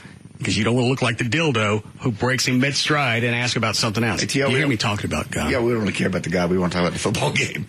Well, church, that was when we talked about God. We're at Texas Stadium. We won. Yeah, but... Thank you. You dropped a lot of balls out there. Well, gravity will do that. You get paid a lot of money to catch the ball. I catch a lot of them. Well, what does God have to do with this? Obviously, you want me to drop a few. Drop a ball for Jesus. Well, thank you. That way you appreciate what God's given you. If you have it nonstop, you start to take it for granted. So from time to time, Jesus going to make me drop one. Now, I wonder, do they have to come out? And that's a great way to go. Jesus knocked it out of my hand. Now I can't take responsibility for it because God didn't want me to have the ball. I don't believe we buy that, actually. That's my religion, and that's what I believe in. Jesus didn't want me to have the ball, so he knocked it out. Do they have to come out and talk to the press? Yes. Okay, that's why. That explains this 1 minute. I believe in God, and I'm going through a lot of stuff. Leave me alone, no questions. Yeah, I mean, the Cowboys want all the star players. If they... So the answer is yes. Yes. All right. Go ahead, Dan. Oklahoma spent much of its offseason focusing on playing better on the road. Quarterback Sam Bradford and defensive tackle Gerald McCoy, both sophomore team captains, have taken it a step further. The two have called a players-only meeting before each of OU's games at Washington and Baylor. McCoy said they plan to keep meeting without the coaches before each road game the rest of the year. He also said the top-ranked Sooners would most likely have a meeting before they play number 5 Texas Saturday at the Cotton Bowl. Trey, have you checked yet what the spread is for the game? Oklahoma by 7. And you're still going to bet on Texas? I will. Just, how much? I just want to know where your loyalty lies and how much of it you got. Oh, a couple hundred maybe. I mean, if you know you're going to lose, why put 200 out? Why not because he may not. That's why. You feel an obligation because that's your college, your university. Yeah. You're supporting them. You're going to the game. You don't have to bet on them. Only you will know if you bet. Why don't you just give me the $200? You're never going to see it. They could win. They could pull it out. I mean, they may just surprise the hell out of me. They may not, though, and that's what I'm afraid is going to happen. It's one of those things. I do it every year, and when they win, it's fantastic. But the thing is, there hadn't been a game decided by single-digit points. I think maybe one out of the last 10. It's been a blowout one way or the other. Typically, OU's blown us out. All right. Go ahead, Dan. Okay. Hard-pressed to find good helping hands these days? Well, not bothered that these helping hands may not be human? Then you may want to try hiring the same workers as used by the owners of the Japanese tavern Kaya Bukaya. The local hangout just north of Tokyo employs a pair of... They got monkeys? Japanese monkeys. I saw a video of them today. What do they charge? CNN. Called Yat-chan and Fuku-chan. How big are the monkeys? They're about a foot and a half, 2 feet. They bring hot towels. They open up the refrigerator. They bring things to tables. The younger of the two, Fuku-chan, usually begins the first shift and is quick to hand out customers a hot towel to help them clean their hands before they order their first drinks. Fuku-chan, who is 4, has only 2 years' experience under his belt, and his workload is limited to hot towels. But both monkeys are well appreciated by customers who tip them with boiled soybeans to enjoy during their downtime. What? How much training you got to have to... Well, I imagine it takes a little bit of training. You got one monkey that's been there for 2 years. Yeah. He's worked his way up into hot towels. Yes. Well, don't let them carry food. Why not? Hot towels, possibly, whatever they can carry in their little monkey hands, because they're going to drop it. They're monkeys. Monkeys don't drop. How dare you? Monkeys drop. You don't want monkeys touching your food. Hot towel's one thing. Hot towel, napkins. I'm sure they could. If they could bring you a hot towel, they could probably wash their little monkey hands. But here's the thing. I don't... This doesn't come across to me as a restaurant. They said Japanese taverns. It's just a bar. You just have monkey bartenders or waiters. Oh, bring me a brew. Monkey. I can't imagine what kind of pores you get. Because monkeys don't know.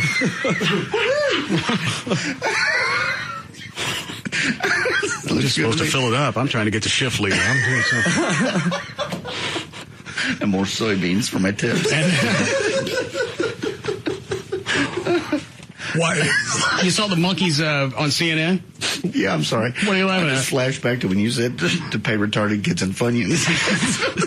Monkeys and soybeans? Paying them in soybeans. I'm sorry. I lost track. Go ahead. Yes, I saw them on CNN. Dude, I can't do anything with these soybeans. I've been to Bank of America 3 times. They don't take them. I can't buy anything with them. And honestly, they give me the... Yeah, I saw them on CNN. They're, like I said, about a foot and a half, and they just open the fridge, open the little thing where the towels are, and run it in there, give them to the right person. They follow them around for 2 or 3 minutes. They just run around the tavern. I didn't see him carry any food other than the towels. All I saw him carry. What, Dan? You need one of these for your shop. I was just about to say that. A real grease monkey. Now hiring monkey mechanics. What would the monkey do at your place? Let him do lubes. They're not that hard. Yeah, just get him ASC certified. A monkey doing a lube? Yeah.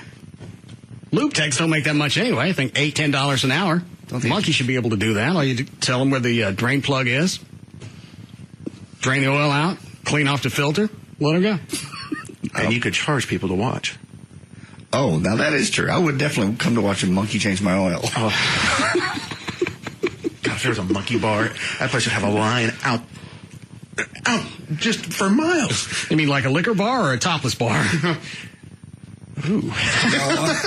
All right, we need to stop. Stop. We've already talked about duck screw in this hour. Let's move on. What's wrong with the idea of a monkey bar?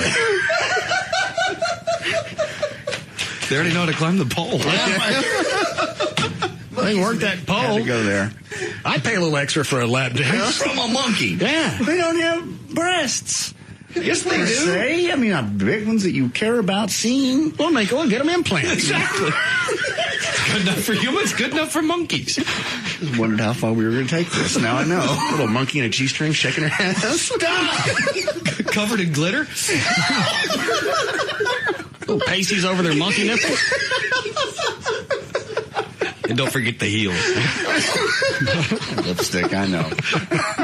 Oh, God. Look like a bunch of those sock monkeys. You went a little overboard with the lipstick. Do we need a break? Yeah. All right. We're going to dance. We're going to dance. We're going to dance and have some fun. I got a monkey blowjob for $2.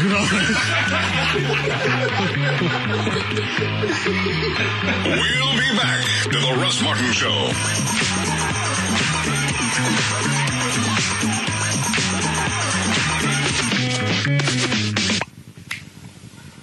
One, two, three.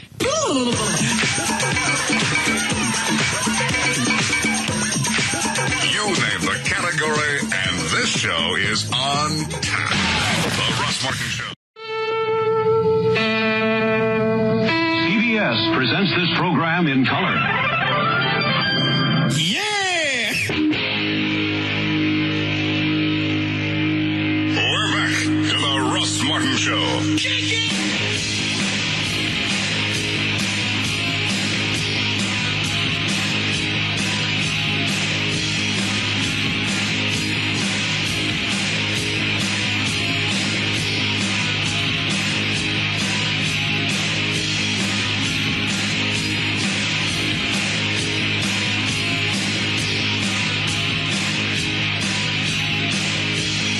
Fart in my studio, didn't you? No. I didn't fart in the studio. I stuck my ass out, farted. I was the only person in here. I tried not to let it back in. It just wouldn't listen. These are farts. They're not puppies. Every day you fart in the hallway and you bring one in with you. Follow me home. Can I keep it? Can you eat something different? I don't want you eating anything, ever. I think it was Again. eggs. No eggs, no food. Nothing. Eat something? No. You don't eat ever again. You eat on the weekends. Binge. It was so bad, I didn't even think it was Chloe at first. Because I thought, there's no way a human being let off something that bad. It had to be some combination of sulfur and rotten eggs. No more food. Eggs do that to me, too. That's why I don't eat them very often. I get horrible gas. I thought it because there's a Mothra turd sitting in the toilet in the bathroom, and it stunk in there, and I thought it just made its way down the hall. No, that was a Chloe exclusive. And that turd that's sitting in the toilet, there's got to be sutures sitting around someplace, because there's no way that came out of somebody's ass normally. We get that about once a week up here. Somebody does that, and they don't, either it doesn't go down or they don't flush. It didn't look like there was any attempt to flush. I don't know who that is, but that's about once a week. I thought maybe, are the sales guys gone yet from this building? No, not yet. Okay. I figure when they leave, maybe that'll stop. Leave to go where? Oh, I'm sorry. They're going across town to a different building. Another company? No, same company. We didn't sell our sales staff. You have to have salesmen. Wait, hang on. They did this before with our sales staff, taking them to the other building. That was then, this is now. It didn't work. And then they're going to spend all the money. I don't think it's... They're sending them all over to FitU so they can network with all the other CBS salespeople for K-Love and for whatever else we own. And that way, they can just swap information back and forth and nobody goes anywhere. It's also a high-rise over there, so they can look out the windows and look around and see. Here, they can see tried. further. They put windows upstairs, and they all stood there for several days, and no one ever drove by in the driveway. No, they stand in the window and they look for potential clients. They don't drive out anywhere. They don't get the Observer. They don't get the newspaper. They don't look at the Yellow Pages to see who advertises. They just stare out the window. Mark Thomas is infamous for that. He would scope out one window, and that would be his territory. Nobody else went near that. That's my client window. He actually puts his nameplate right over it. So that's the other reason you think they're moving to the FitU building? Yeah. You got a high-rise. Mm-hmm. You got different floors you can go to and spot new clients. Right, from either 5 or 10 or whatever floor you're on, you can see different people. You can see further. If you see the state fair, maybe they'll buy something. All right. No more food. No food. Is that your turd in the bathroom? No. Swear. All right. What turd in the bathroom? We're just not talking about it. Were you not standing here? No, I was. I thought we were talking about sales stuff. We got off on that. There's that Godzilla turd that's sitting in the bathroom. Oh, okay. Yeah, I remember that. Yeah, I got thrown out because I had the web guy tell me over the weekend about one time he actually found one laying in the middle of the bathroom floor that he picked up. Why'd he pick it up? That's what I asked him. And he said, I couldn't figure out why he did it. I'm not big on picking up dog crap. I'm not going to go and pick up a log from somebody else. I wouldn't pick up my own. I'd go in the women's bathroom before I'd go back in there and pick something up. Nasty. You're the one, John, that squeezed through your own turd looking for a tooth. My own turd. That was my own. It was a tooth guard, by the way. Oh. It wasn't a tooth. Man, really, what's that tooth for your cash? That's really 50 cents. That was a molar. That was a $500 tooth guard. And I had to go through it because... You don't got to go through it. You let it go. I'm not going to let that one go. That was $500. You don't squeeze through your own matter looking for a tooth guard. And you're going to use it again? Well, you can boil it. Yeah, you can clean it. You can't boil the image out of your mind. Yeah. The fact that your tooth guard come out... I think maybe I swallowed it during the night at some point. Never did find it, so I don't know. It's either spit it out. Maybe you grabbed the wrong turd. No, I touched it all. I squeezed it all for about 2 days. I figured if it hadn't come out in 2 days, it's not gonna.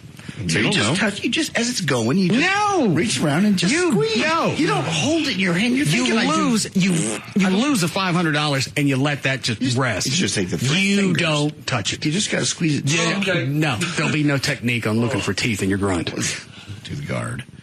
It wasn't that hard, really. Just basically. I'm sure it's not really a difficult act. Movements. It's the fact that you went through it trying to save cash. Well, yeah, because that was very expensive, and it took time to do it. It was handmade, so I had to go just touch it. It wasn't. Are you talking about the tooth guard? Yeah, the tooth guard. You made it sound like your grunt was something to behold. Well, it's handmade. Everyone is unique. I didn't cut it. I feel a loss every time I flush.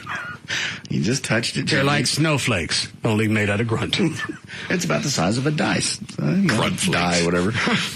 So you figured you could feel it. I figured I'd feel it when it was passing, but I didn't. How bad you need cash? You got to go through your grunt looking for it. I just didn't want to have to go through the process of getting another tooth guard. Do you do it if you accidentally swallow change? No, I don't swallow change. Wasn't sure I swallowed this. That's why I had to check. Every turd for just a couple days. Didn't do it for a month. I don't care if I swallowed $100 bill. I'm not digging through my grunt for it. I just consider that a loss. I had the same thing you did, and I lost it, and I had the same thought, but there was no way I was going to touch my grunt. It's just mine. It's grunt. It's not someone else's. Someone else's grunt's gross. Your own is not that gross. It gets on your hand from time to time if your hand goes through the toilet paper. And I wig the F out. If I get anything on me, if I get a little tinkle on my hand, I wig out. It's really not that big of a deal. Just touching, just squeezing it gently as it comes out. Just every 3 inches or so. Just trying to feel. Stop. How is this making anybody sick? I did it. It's my own. You're talking about caressing grunt. Yes. Not only are you squeezing it, whatever you find in it, you're going to put in your mouth. Well, I'm going to boil it first and clean it and then put it in my mouth. But it's still been there. Dan's right. You know where it lived for a while, and you're still going to stick it back in your mouth. I guess I don't have a problem with that because it was my own. I mean, if somebody else's, that's nasty. So that doesn't happen again. What? Just tie it to something. Put a leash on it. I never did find it. You ready, Dan? Oh, God, yes. All right, go ahead. On Tuesday, Russian Prime Minister Vladimir Putin presented an instructional judo DVD that bears his name and shows him throwing an opponent to the mat. Let's Learn Judo with Vladimir Putin is the product of collaboration between Putin, a black belt, and... Oh, I'm sorry. It's all right. Give respect to the color. And other judo enthusiasts. Early Tuesday morning, minutes into his 56th birthday party, Putin talked about the video at a presentation before journalists and other guests at a state-owned venue. Putin said the video's title was little more than an advertising trick. That fart almost sounds like you're being snubbed by a fart. No time for you. Screw you. F off. Talk to me. Putin said anyone who watches it will be learning not from your humble servant, meaning himself, but from real geniuses of the art. The video depicted a black-clad Putin talking about the history and philosophy of judo. What's the matter, John? That was a good one. As well as a white-robed Putin demonstrating moves against a practice partner and throwing him to the mat several times. Putin is a one-time judo champion of his home city of St. Petersburg. You stuck? Why is that one funny? And why is there a fascination with the sounds that come out of our asses? Because it's always unique and it's always different. Sometimes you're back to the snow place. Well, yeah, they are. It's very, very. There's rarely two that are alike. Yeah, see, that's a little more moist. Yeah, that's got something in it. There's your tooth guard. See, listen to all those different sounds. It's a little orchestra. All right. Go ahead. Putin is also an avid skier, and his apparent fitness and devotion to physical activity helped increase his popularity in 8 years as president. This contrasted sharply with his hard drinking and chronically ill predecessor, Boris Yeltsin, who died last year because he is not the Putin. CNN did the story earlier, and the guy just kept saying Putin, and they never did the sound effect. You people are lame. That's it was cable. Brett Hume on Fox News. Yeah. And as juvenile as it is, anytime I see it on the news, you expect the anger just to lift a cheek up and let one float. It sounds like it belongs. It's part of the story.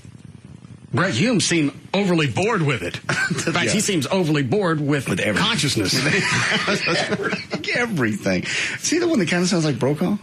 Yeah, he's starting to. And he looks like somebody just dragged him out of bed. Art Reed. You're on now. Okay, hold on a minute. Out of my eyes. What, Dan? You're right. He looks half asleep, like somebody yanked him out of bed. But he sounds like a mix between Brokaw and the Brando in The Godfather, where he's got like the gauze in his cheeks. He's getting more and more harder to understand, and you can tell he doesn't really give a rat's ass about being awake.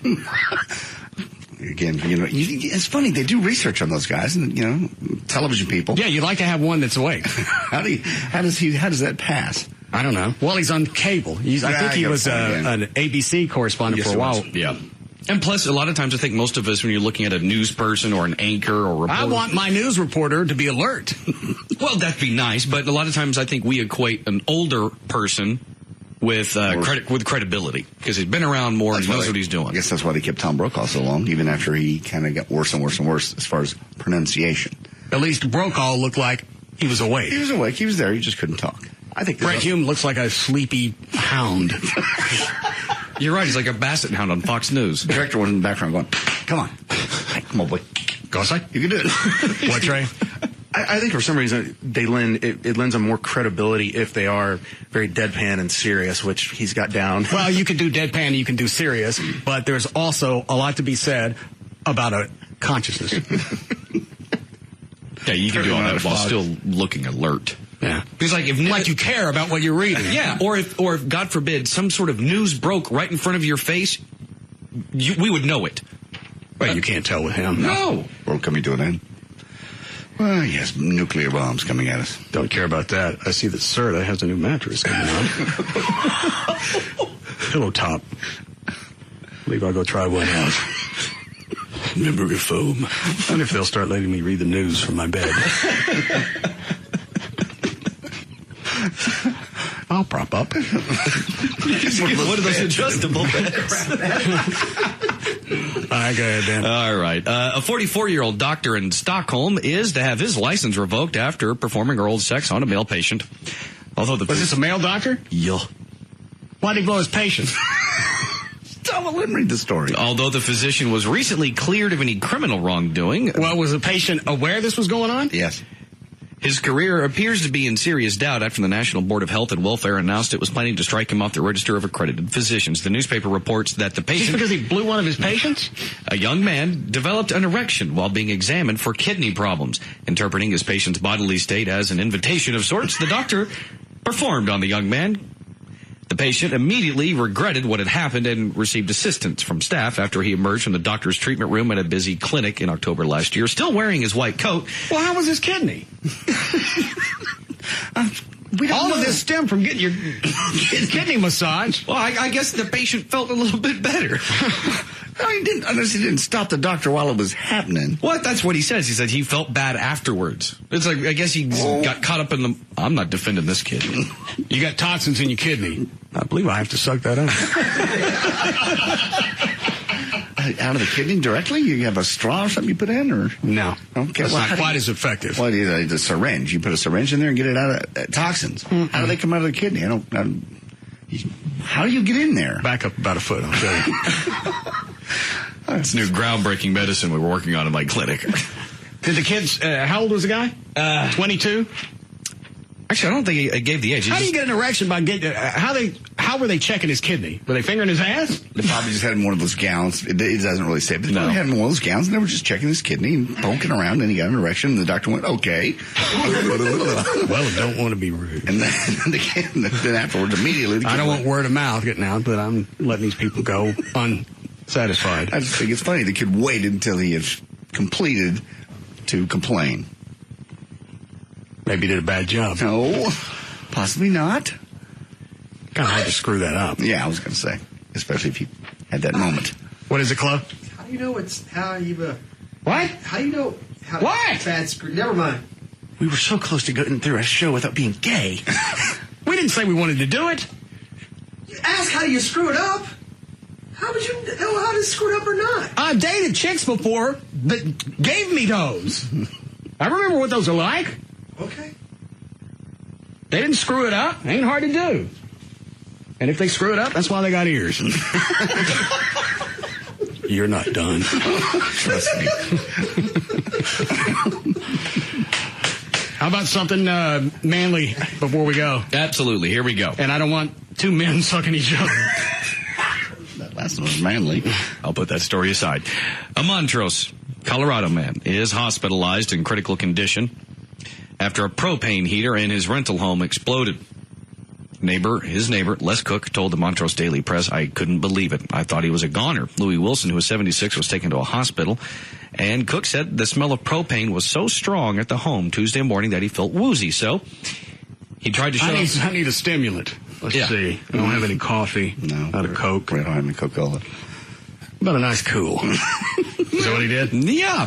He shut off the propane and told Wilson to air out the house. A deputy fire chief said that Wilson decided to sit down and have a coffee and a smoke. A little break. And that likely ignited the explosion. Well, did work. Got my heart rate up. I should try that with Britt Hume. So he knew he had propane leak in the house. It was so woozy, he had to sit down and eat a little coffee, maybe. Oh, the cigs. That's what I'm missing. My midday smoke. A quick pick-me-up. About 5 or 10 feet. I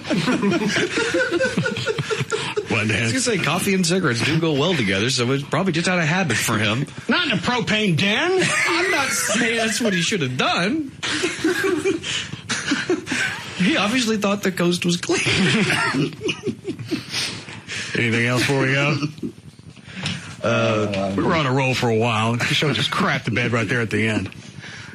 I have an email. Kid wants you to help his mom put together their 1964 Daytona 500 pace car. Would like you to help him restore it, actually. Is somebody disabled? No, actually. Somebody have some type of illness that prevents them from going out and getting a gig. It was her first car she got when she was 16, and she saved up the money to restore it, but somebody got sick. Let's see, somebody in the family has bipolar disorder, so all of her money has gone to the doctors, and he was hoping possibly you would help him restore this car. 1964 and a half Daytona 500 pace car, modeled Mustang. Out of the goodness of your heart. Do they want all the numbers to match? Yeah, absolutely. If you could do that, that would be nice. Complete restore. Affordable. Paint job? Yeah, paint job, seats, probably a new stereo if you do it. They really like an MP3 player. Broadcast radio is just barren. All right, is that it? That's all I have. Over the weekend, a 66-year-old chaplain for the London Stock Exchange named Peter Mullen really raised the gay bashing bar by suggesting that homosexuals should be given tattoos, which warn of the dangers of gay relations. Peter wrote on his blog, quote, This is a priest? Yeah. The chaplain wants to mark homosexuals. Yes. He said in his blog, "It is time that religious believers began to recommend discouragements of homosexual practices in the style of warnings on cigarette packs. So let's make it obligatory for homosexuals to have their backsides tattooed with the slogan, 'Sodomy can seriously damage your health,' and their chins with 'Fellatio kills.'" All right, why not, if you're doing that just because of homosexuality biblically being a sin, why not tattoo all sinners? And why are you just going to do the homos? That don't go in here. again, why in the world would anybody even say that out loud? That's absurd. Well, especially when you've got the Catholic Church that's already battling other issues. Well, you should worry about other things than homosexuals and what they do on a daily basis. Like some type of warning on the confessional booth. Sometimes things come through that window that shouldn't. Nothing to see here. Go home. Ooh.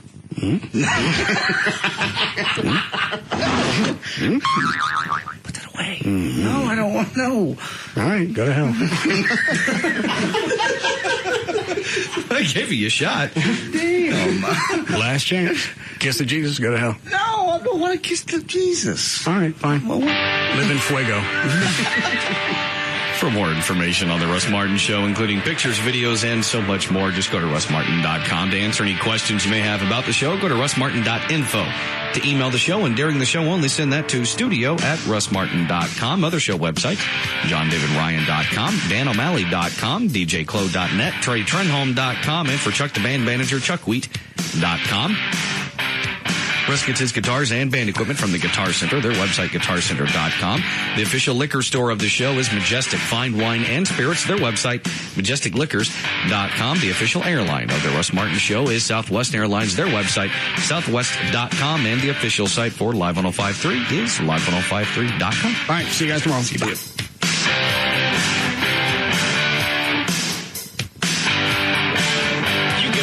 Listen to The Russ Martin Show anytime you want on the web at russmartin.info.